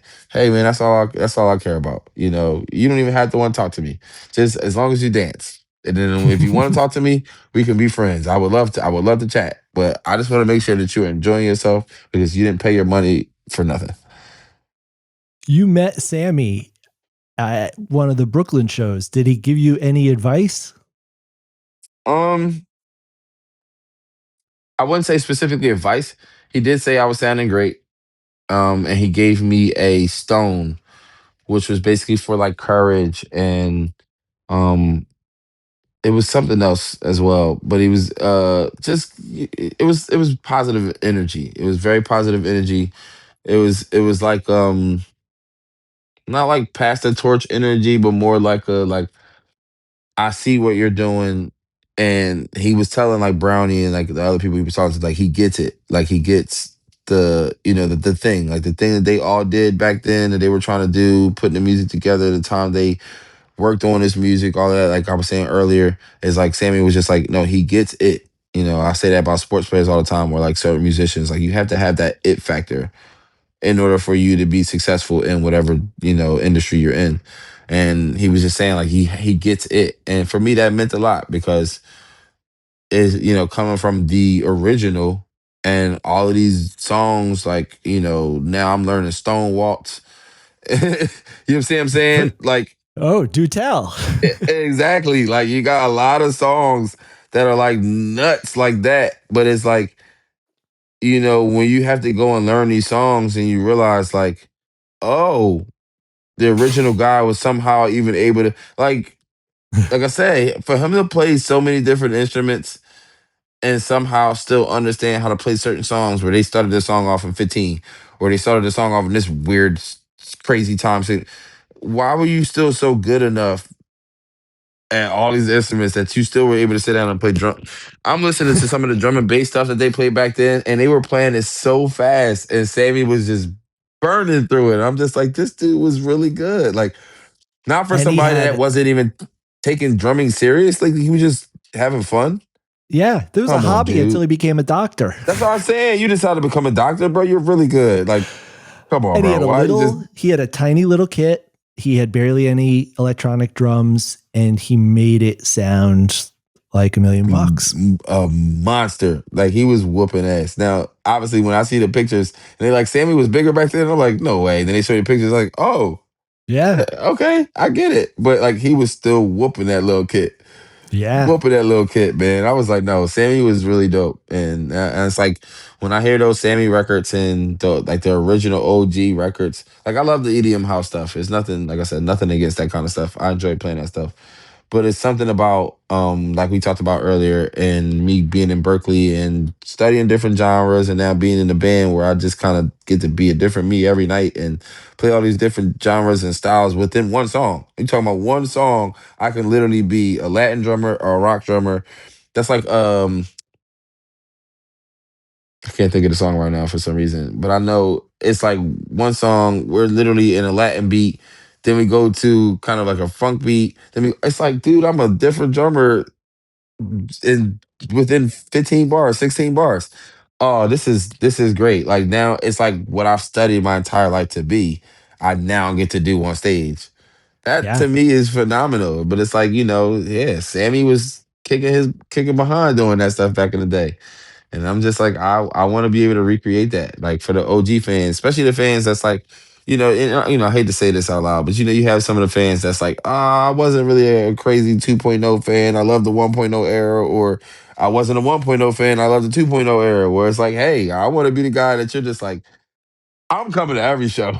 I don't want to miss a Biscuit show. Every song they play is amazing. Yeah. That's my goal right now. So it's like if I can give you a little Sammy and a little bit of Allen every night, I'm fine with it. Well, let's talk about some of those songs. What's the most fun song to play so far? Magellan is my favorite song to play so far. It started out to be Necromancer. I think I really like Necromancer still. I ain't gonna lie. Like that was my favorite song to play. The first song I suggested for us to play, which was for You Halloween. I said suggested that. Necromancer. Okay. I had people say, did Marlon suggest Necromancer? Because that's not a song that gets played very often. And it's been played an awful lot this fall. Since you joined the band, Necromancer has had this resurgence. So what drew you? We'll come back to Magellan. I got lots of questions about that. But what drew you to Necromancer? Why was that a song that you wanted to play? Uh, Funny thing is, I called the song Necky. Um, and then second off, I like Necromancer because it was Halloween, and obviously Necromancer, the whole Halloween vibe, all that. So I just thought it kind of fit with the theme. But that was one of the easier songs when I first started listening to Biscuit songs that I was like, oh, I like this because it wasn't just four on the floor. It wasn't just crazy weird time signatures. It wasn't all of it. Was like one of the first songs that I heard that was just like straightforward, hit you in the face. Like, I was like, what? Are we a rock band Yeah. now? I was like, I didn't know we Yeah. do this. I was like, oh man. I was like, they get to let me rock out. I was like, oh, I love this. So that was one of the first songs. And even now, I still just love playing that song because it's just so fun to play. But I feel like now that I've gotten into Magellan, Yeah. and like, man, I love playing Magellan. I love playing Magellan. That's probably my favorite song to play right now. It's just when we start getting into like the last few sections of the song, I'm like really having fun. Like Yeah. when we start getting into like the 12/8 sections or like the big build up, oh man, I'm having so much fun on that song. And then it's like I said, I can be a different player every time. So it's like Mark is always turning around, surprised at whatever I decided to throw at him that day. He's like, "Oh my god, like this is so much fun." I'm just like, man, y'all, like I said, you think it's fun for you? This is fun for me. like, So like Mike we're getting paid Walsh, for this. a great fan and someone who helps out with the podcast a lot, said, as a Magellan fan, I'm super interested in the addition of the swing that Marlon's added to the lyrical portions, which I adore. And he wanted to know, is this your input, how you heard it, or just something that organically came about while you were playing? Because he's noticed that you've already put your stamp on one of the Biscuits' most longstanding classics. Yes. So there's like certain parts that I find myself wanting to like do certain things on that I feel like is needed, or like if I hear, I have this like thing with sound effects or like tones.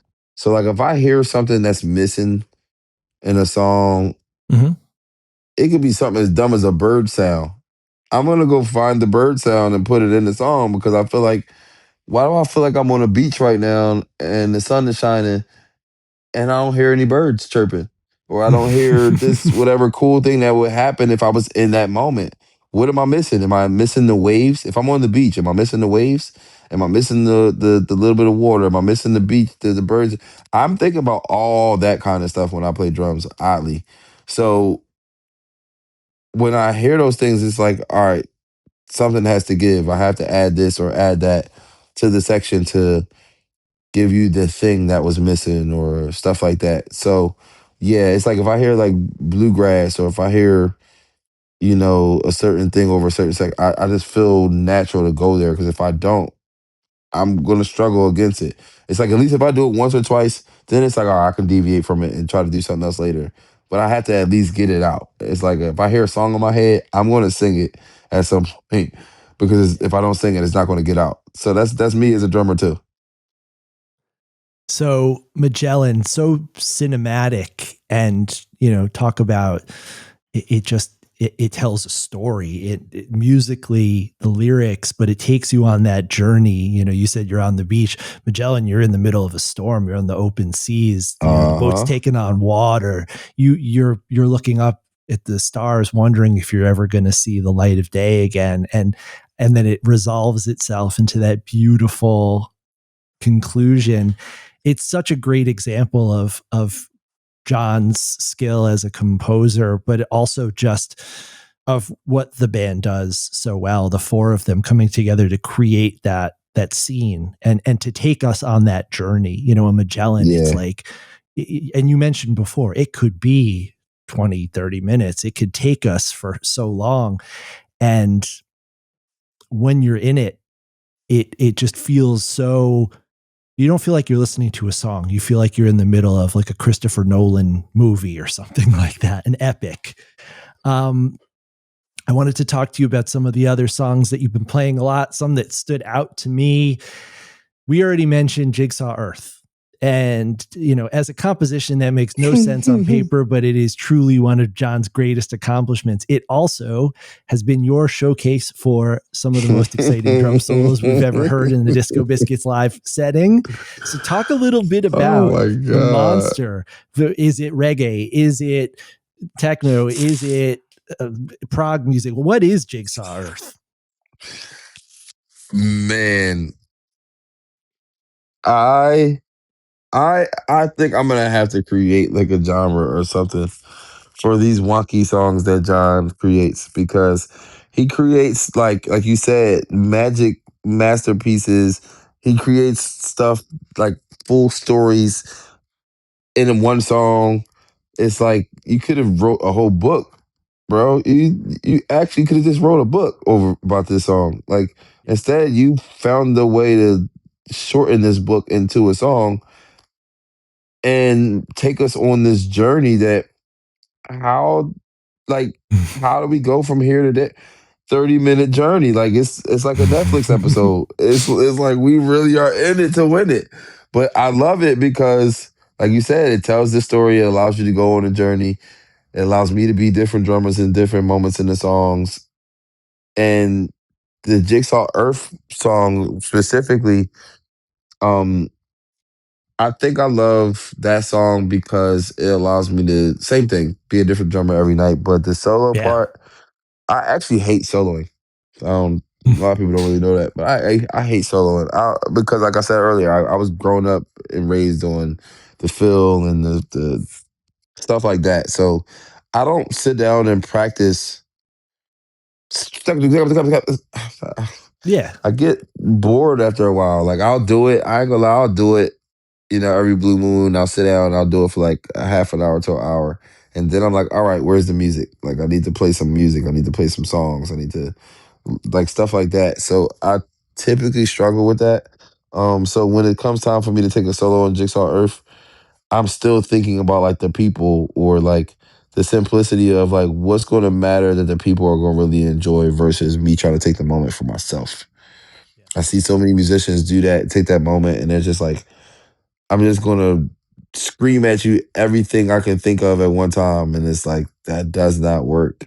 It doesn't work. That's never lines for a good solo. So it's just like my mind says, what can I do to give the people what they want, and also give myself something of like I guess in the sense of what I want as well. So Jigsaw Earth is definitely that type of challenge.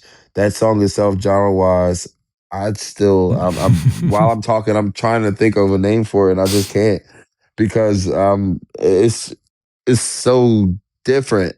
It's like you start off with like this real chill, like just regular Essence song.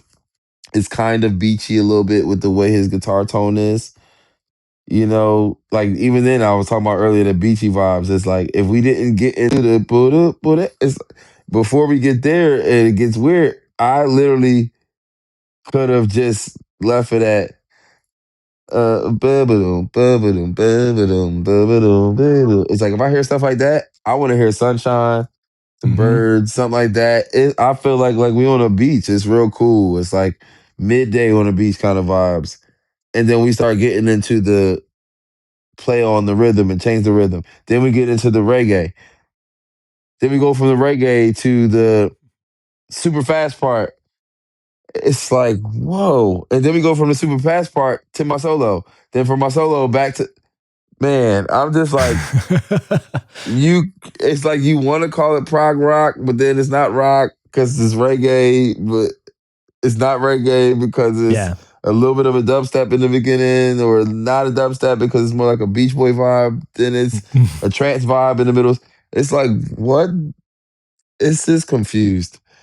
Yeah. It's confusion. It's like what do they say? Like it's like controlled chaos. Yeah. But Yeah. it's I don't know. I guess in a sense you call stuff like that fusion. Yeah. I mean, it's a fusion of everything. It's Yeah. John's never had any problem bringing together things that on paper would not go together and finding that they actually belong in the same stew. The fast part we used to call when the song first came out. Um, a lot of people call it the chase now because it sounds like We still call it the chase, actually. So but we used to call it the Nintendo on mushrooms portion because it sounded like you were when we were when we were younger men and women, we oh used to my think it sounded god. like, playing Super Mario Brothers, like an Yes, it old school does. video game, but when you've taken a little bit of psychedelics and When you we just My first experience playing that part, and the guys can even tell you, first off, it was so fast. And I was like, why are we playing this part so fast? And they like, you gotta understand, trust us. Like, this is the fans love it. They love this part. And I'm just like, what the hell are you guys playing? I'm like, I don't even know what you guys are playing notes wise. We sat there for like 15, 20 minutes for us to sit down and break down them notes. And now I know that part. I could do that part in my sleep. yeah. Like, I literally know that trance part like it's nothing. The chase is like probably now my favorite part of the song. Not even that. Oddly knowing the chase goes into my drum solo. So I should be Yeah. tired. Yeah. If you really think about it, I should be tired after that. After all of that, playing that so freaking fast of a tempo, and then it's like you jump right from that to a drum solo. It's like, whoa, guys. Yeah. Like, all right, yeah. And I think the first time when I did the solo, I was still moving so fast that I just kept going. I was like, oh, I'm gonna Mhm. play through it. And everybody was like, man, we thought you was gonna break it down back to the reggae vibes. I was like, no, man, my adrenaline was too high. I just had to keep going. Yeah. Like, and then now I had to realize, second time I did it, back off. Like, all right, you can still do it that much, but you can back off and build it back up to there. Or you can really just do whatever you want because the guy stopped playing. So it's like I'm just at that point technically playing to a click. So it's just like I can play whatever I want within that quick time. I can change the time and turn into John for 10 minutes and play so many different beats that don't fit but fit, and I could do so many different things over that course of time that I'm like, you know what? I'm gonna not do so many things over this course of time and do the things that I know that people will enjoy. Yeah. And that's what I've been enjoying the most about that solo and that whole entire song. But genre Yeah. wise, I feel like, man, we're gonna be trying to figure out our We'll come entire back to lives that. when All right. we're like all 60. Um, Cyclone. Now, Cyclone was a song that I think really was one of Allen's showcases. It is made for that like extremely technical, high speed style that he was the master of. And I've loved seeing that you take Cyclone in so many different directions. You've made Cyclone, you get through the composed part, and then it immediately gets very wide open. It gets spacey, it gets ambient, as opposed to being just like a nonstop, just balls to the wall, like, let's see how fast the human body can move. You go through that and then kind of, it's like being launched off of a cliff and you're free falling through space. How have you approached Cyclone? What's been your mindset on that song? um, I think my approach to a lot of the faster songs is finding that for one, you got to think about your body physically. Yeah. Um, and I also know that there are times where if I go balls to the wall, just every song, start to finish, 9 out of 10, you're not going to get my best by the end of the show. Yeah.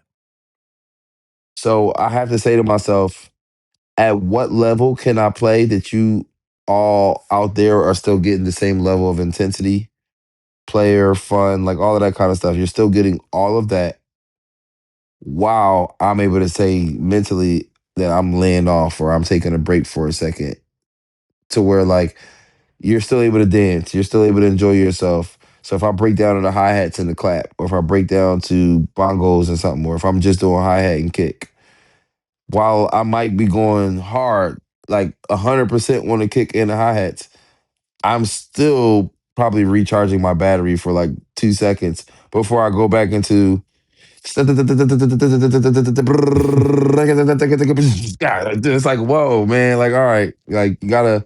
So, and between not even just that, too, also, house music is not techno, house, all those kind of things.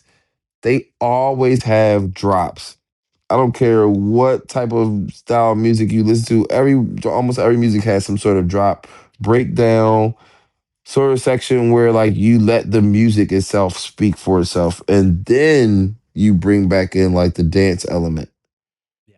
but you want to still allow the people to enjoy the vocals or the cool guitar part or piano part that's being played that stands out over everything else. So when you do bring the heavy beat back in, it's like a whoa, yes, yeah. Like you want to go hard for it versus like if I'm just beating you in the head for 20 minutes straight, do,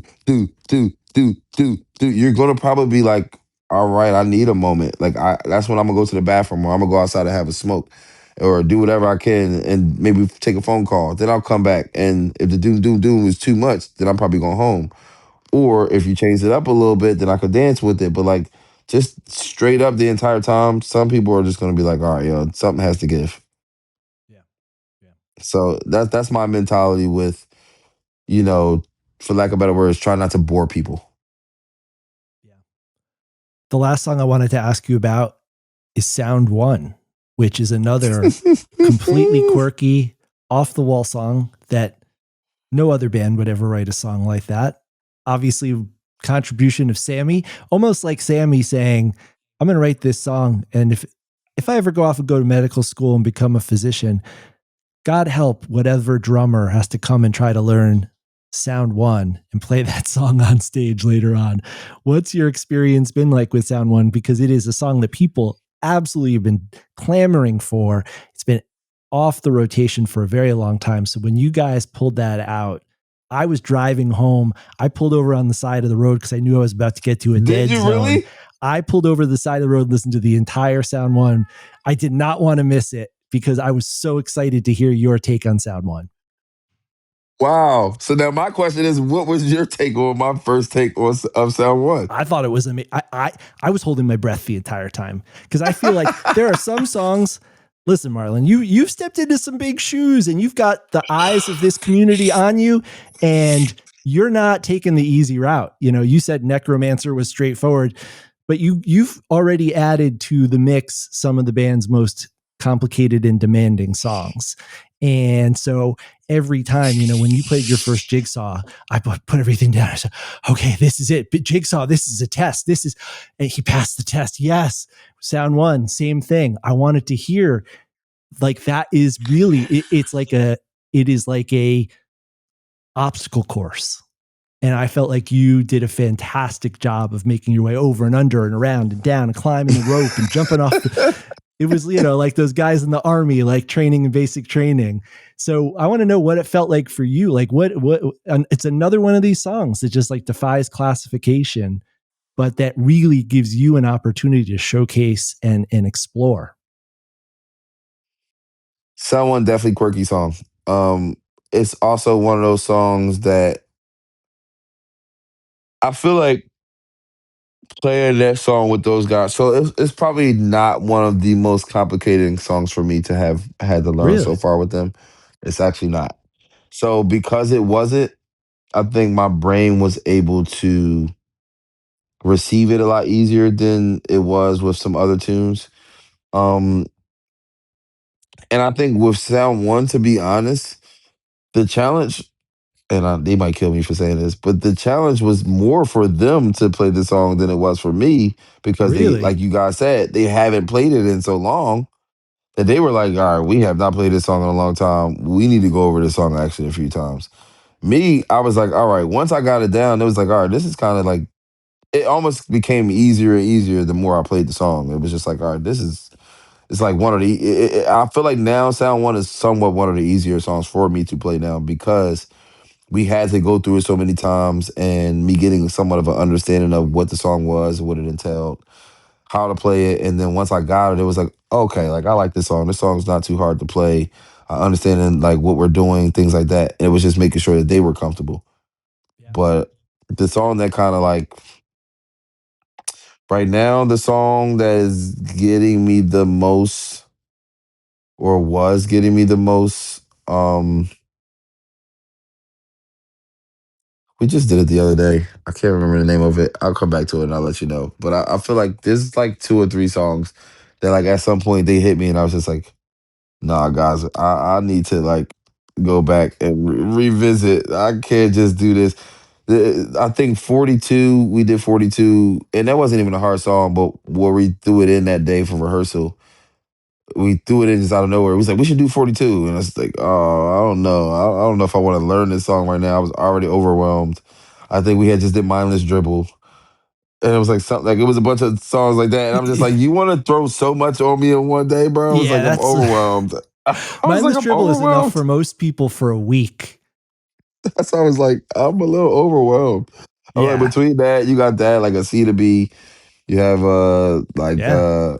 now, like I said, Stone Waltz is nuts.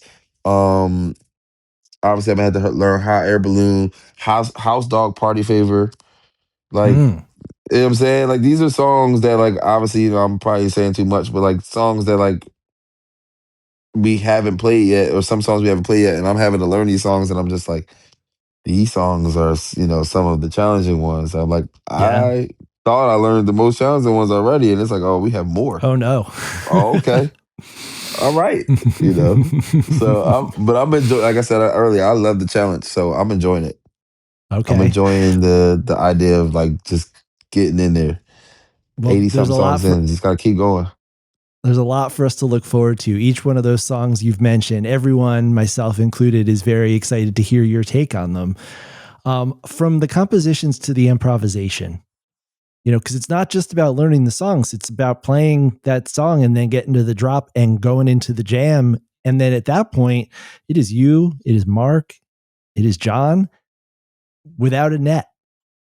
What is it like improvising with three guys who have been playing music together for 30 years, who probably can finish each other's sentences literally and figuratively, and who have invented their own style of music together. How do you make yourself fit in to that mix?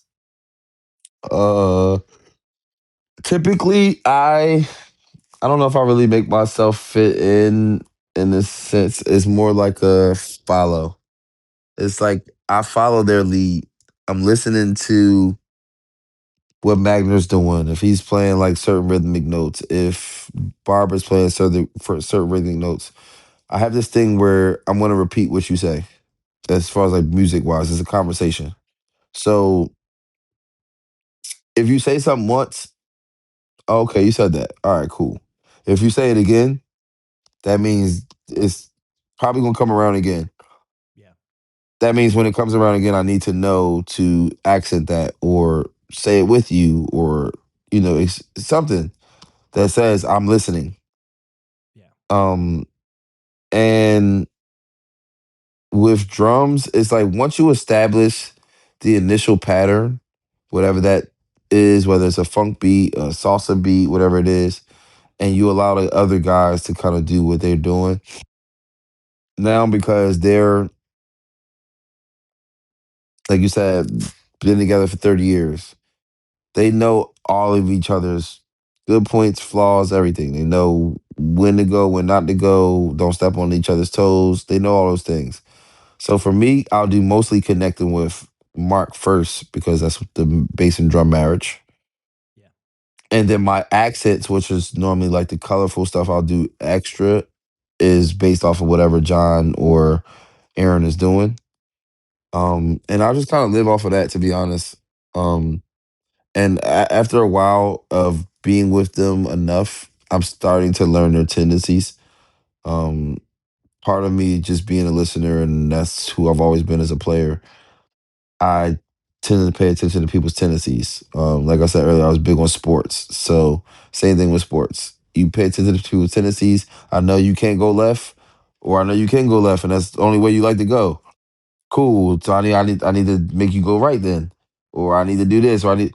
You start to pay attention to those things. So I know, like I said earlier about Brownie, as though he was playing a certain way with the biscuits versus Star Kitchen. It's like, all right, well, we're playing funk now, so you got to know how to do this or that. And the same way he would go and tell me, you got to know how to do this or that. Being in a jam band, it's kind of the same things. It's just like paying attention, being able to have that conversation without having that conversation. And music is a huge language. It's a language. It's a conversation. It's all about talking to each other. And if you're with guys that you can't communicate with, it's always going to go bad. Yeah. But if I can communicate with you guys and I can understand that you're taking this big moment, then I know to let you take that moment. If we're building up, I'm gonna take that moment with you, but still in a simple way. We're just playing big while you have your moment. But then when it's time for you to break down, something in me just says I can hear the density or the level of tone that you change from. So if you change from being at a volume level of 10 and now it's like I can hear you bringing it down to a 6, so I can hear you bringing it down to that 2 to break it all the way down. I feel and hear that. So because I feel and hear those things, I'll just react off of that and just say, all right, cool, it's time to break down or time to stop this song or whatever it is that they're doing. But I'm like always listening, always listening.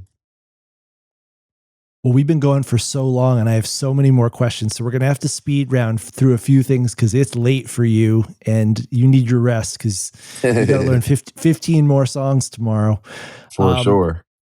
Everyone wants to know about your kit, what you're playing, your cymbals, your drums. Obviously every drummer has their own setup and their own sound that they are able to coax out of that setup. But people would just like to know a little bit about the drums you play and why. And while we're at it, the electronics you use, your drums, all that stuff for the gearheads. Okay. So for the gearheads, I am playing a Philadelphia Drum Co. drum set. My bro Ethan made the kit for me. It was an old drum set I had that I basically got remastered or like refinished and rewrapped, and he basically did the works to it to get it up and running again because it was down for a long time. So I had him kind of upgraded and do a bunch of cool stuff to it. Um, Cymbals, Zildjian all day. I'm a Zildjian head. Um, I was using a few different options at first, but they wanted me to kind of bring it more on the drier side. Rich did because he wanted it to be more, I guess, better. I got easier for him to mix front of house. Yeah. Especially for the people out there to not like hear too much cymbals or like I hit hard. So because I do, you don't want to like everything is so washy. So Yeah. you kind of want your cymbals to get in and out. So I've been using a lot of the drier stuff of the Zildjian line. Okay. Electronics is rolling, rolling, rolling, rolling. That's the only thing I like to use. Rolling SPD-SX Pro. I'm using all 8 triggers, and then you have 9 pads on the actual brain itself. So, or the sampler itself. So you have those 9 pads. I'm using 8 triggers, one kick trigger, KT10, kick trigger on the kick, tom triggers, 1, 2, 3, snare triggers, I believe it's 1 and 2, uh, and then like 3 different pads on the outside. So it's a lot on the Yeah. drum aspect. Vic Firth drumsticks, Remo drum heads, um, vintage Emperors typically as far as my heads go. For toms, lately we've been experimenting with some things, the black suedes and the SMTs. I use the SMT for my kick drum, but I'm trying to figure out a way to use it for my floor tom. We just try a lot of different options until we're happy. Now, are you guys using the click? Yes. Yes. I like to use the click. I know sometimes the guys don't really want to use the click because naturally it allows them to feel a little more free and free flowing and things like that, which I agree. But because I'm a newer guy and I know a lot of times tempos wise, Mark is a stickler about tempos. Oh yeah. He can feel the tempo difference just like that. So for me, it's natural for most musicians to slow down after a while. Like over time, you'll just kind of slow down a point two or a half a beat, 0.5 something. But you're slowing down until you finally get to that like either comfortable tempo for you or you just realize I've now slowed down too much and you need to speed back up. Whereas Mark can feel that. So I'm like, if you leave the click on, for one, it's easier for me to keep the people dancing. And then second off, it's easier to not have Mark turning around saying, hey, can you speed up or can you slow down or can you Yeah. now it's just like the songs are consistent. Everybody's feeling good. The dance moves, everything that's going on is the way it's supposed to be. And that's, if the people that's what they're used to, I don't want to take away. And they're saying like, oh, this song don't feel as fun as it used to. Why? Because I slowed it down. No, keep the click on so that way they can be happy. If it's at 138, leave it there. Now, you already gave us a little sample of this. You didn't even realize, but Barber tells me you are quite the singer. I'm all right. Are you one of those rare drummers who can sing and play? I can.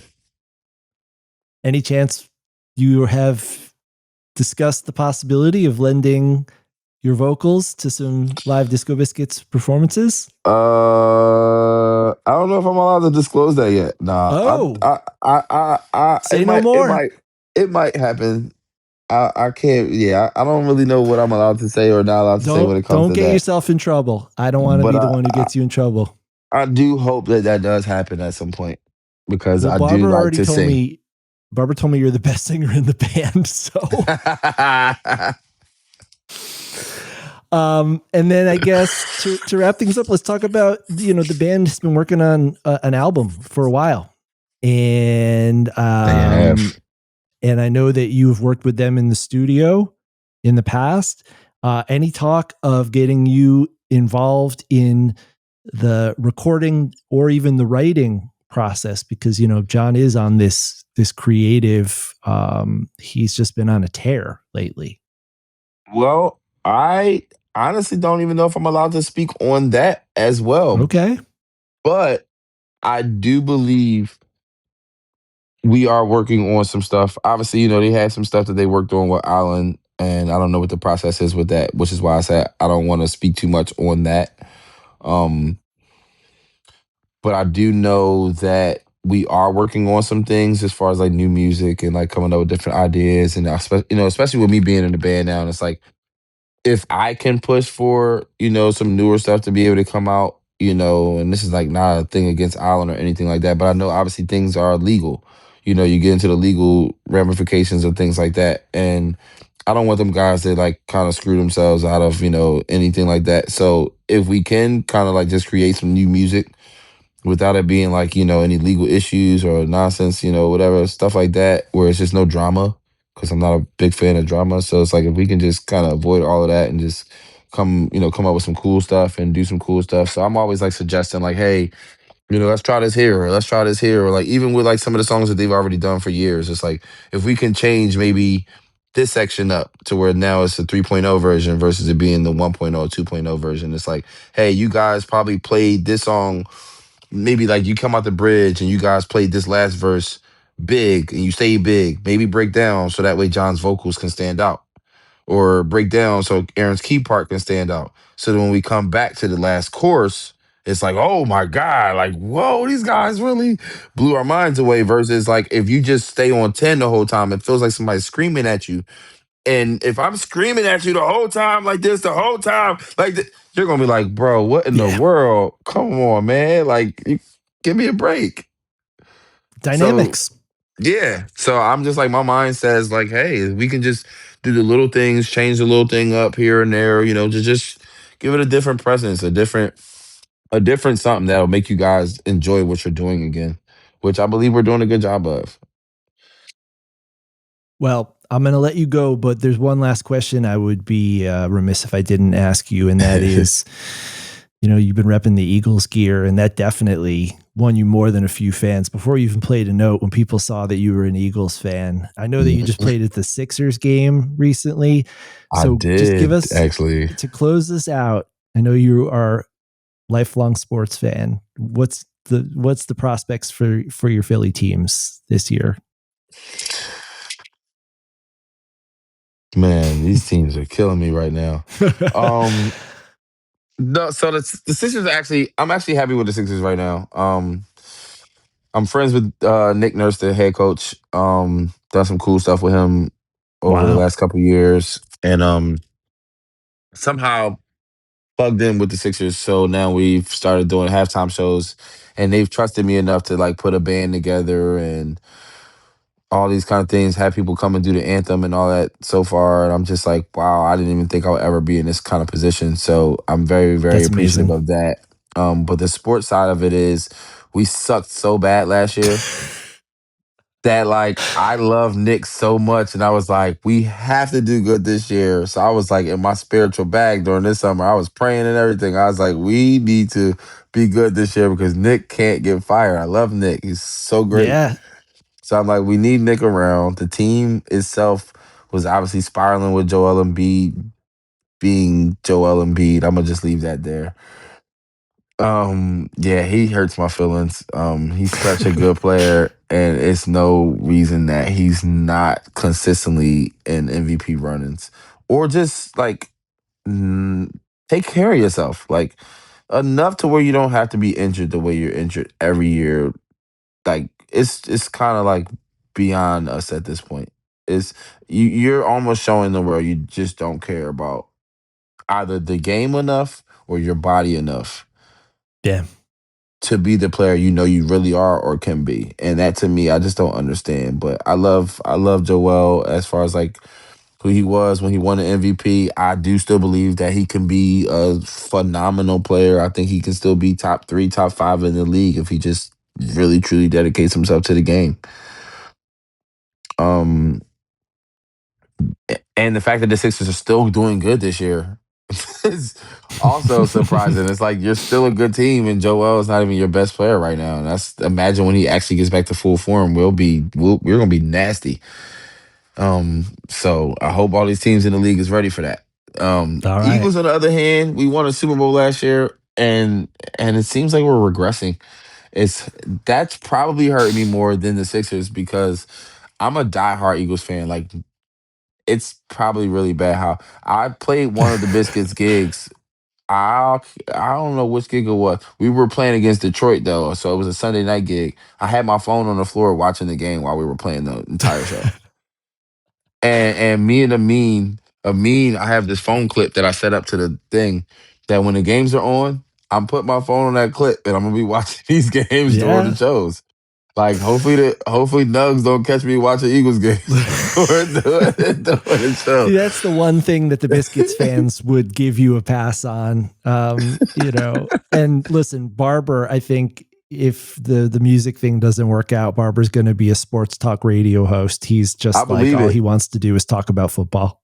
No, that's another thing that me and Barber really connect really well on. Like we're Yeah. both huge football fans. So like even like he's a huge Alabama fan and we're both just really huge football fans. So like when we start talking the game, it's like we're because like the quirky John goes away, completely Oh, yeah. disappears. He starts talking football. It's like me and John Madden are talking football. Like we're in full conversation. We're talking press coverages. We're talking like real stuff. And I'm just like, dude, I Yeah. didn't know you knew this much about the game. Like, let's go, bro. Like we in. No, Yeah. he's a genius. Like that's what I'm saying. I love John so much. He just knows so much about so much. I'm like, dude, why do you know so much? How did you have the time to study all these things? Like, what are you doing? No, he's great. I love it. The last question, everyone wants to know, what's your favorite cheesesteak and why is it John's roast pork? No, I don't want to bias you. What is your cheesesteak? What's your go-to? Iskabibbles. All right. Iskabibbles. Mark keeps trying to get me to transfer over to Angelo's, and they're actually a really good cheesesteak. But my thing is, you have two forms of a cheesesteak, or maybe three, right? You have the originals, which are both terrible, Pat's and Geno's, just complete shit. Don't eat there. Nobody eat there. Like, sorry, Pat's and Geno's, but no, they're not good. Um, then you have like your like hood slash like regular cheesesteak, and then you have your fancy cheesesteak. I feel like Ishkabibbles is like that solid mix between a hood and a regular cheesesteak. It could be like Okay.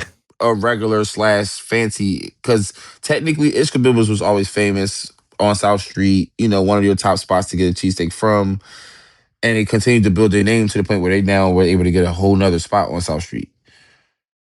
So their name was always big. Jim's was always big. Places like that always big. But Angelo's somehow came out around recently with the seeded bun. But it's not. You know Mm. how most seeded buns are like you bite into them, it's like you might lose a tooth. Those seeded buns are soft. The steak is still really good. It's a really good steak. So I do really like Angelo's steak. I'm not gonna lie, but Ishkabilbos is just like such a classic go to. They have the fries. They have the gremlin, which is a grape juice and lemonade mixture. If nobody knows, Whoa. but they're just classic, man. They're classic. I know if I go there, they got this new spot here called Taste Cheesesteak. I ain't gonna lie, they're really, really, really good. But they're like gourmet. They give you so many different types of cheesesteak. They got like an oxtail cheesesteak and salmon cheesesteak and shrimp. It's so yeah, it's Sometimes you just kind of want the crazy. classic. You Yeah, just you want the just want to classic. just give me the beef and cheese and maybe some fried onions and salt, pepper, ketchup. That's my world right Yeah. there. That's it. Simple cheesesteak. All right. That's a good answer. Well, Marlon, thank you so much. I know you have so much going on right now, and we are all so excited for what the future has in store. We got you guys back on the road on the 18th in Minneapolis, taking it through the Midwest. Where Prince is from. You've got so much to look forward to over the next few weeks, and then 2026 and beyond. It's good to have you in the band. It's great to have you on the podcast, and looking forward to talking a lot more in the future. Heck yeah, Max. I'm excited to be here. Super excited to be in the Biscuits. Super excited to be a part of the family. Like, not even just those four guys, but literally the entire B4L family. Like, everyone's been so great to me. Um, I can't ask for much more, honestly. I literally can't ask for anything else. Everybody has been phenomenal thus far. I love all of you. Thank y'all so much for having me.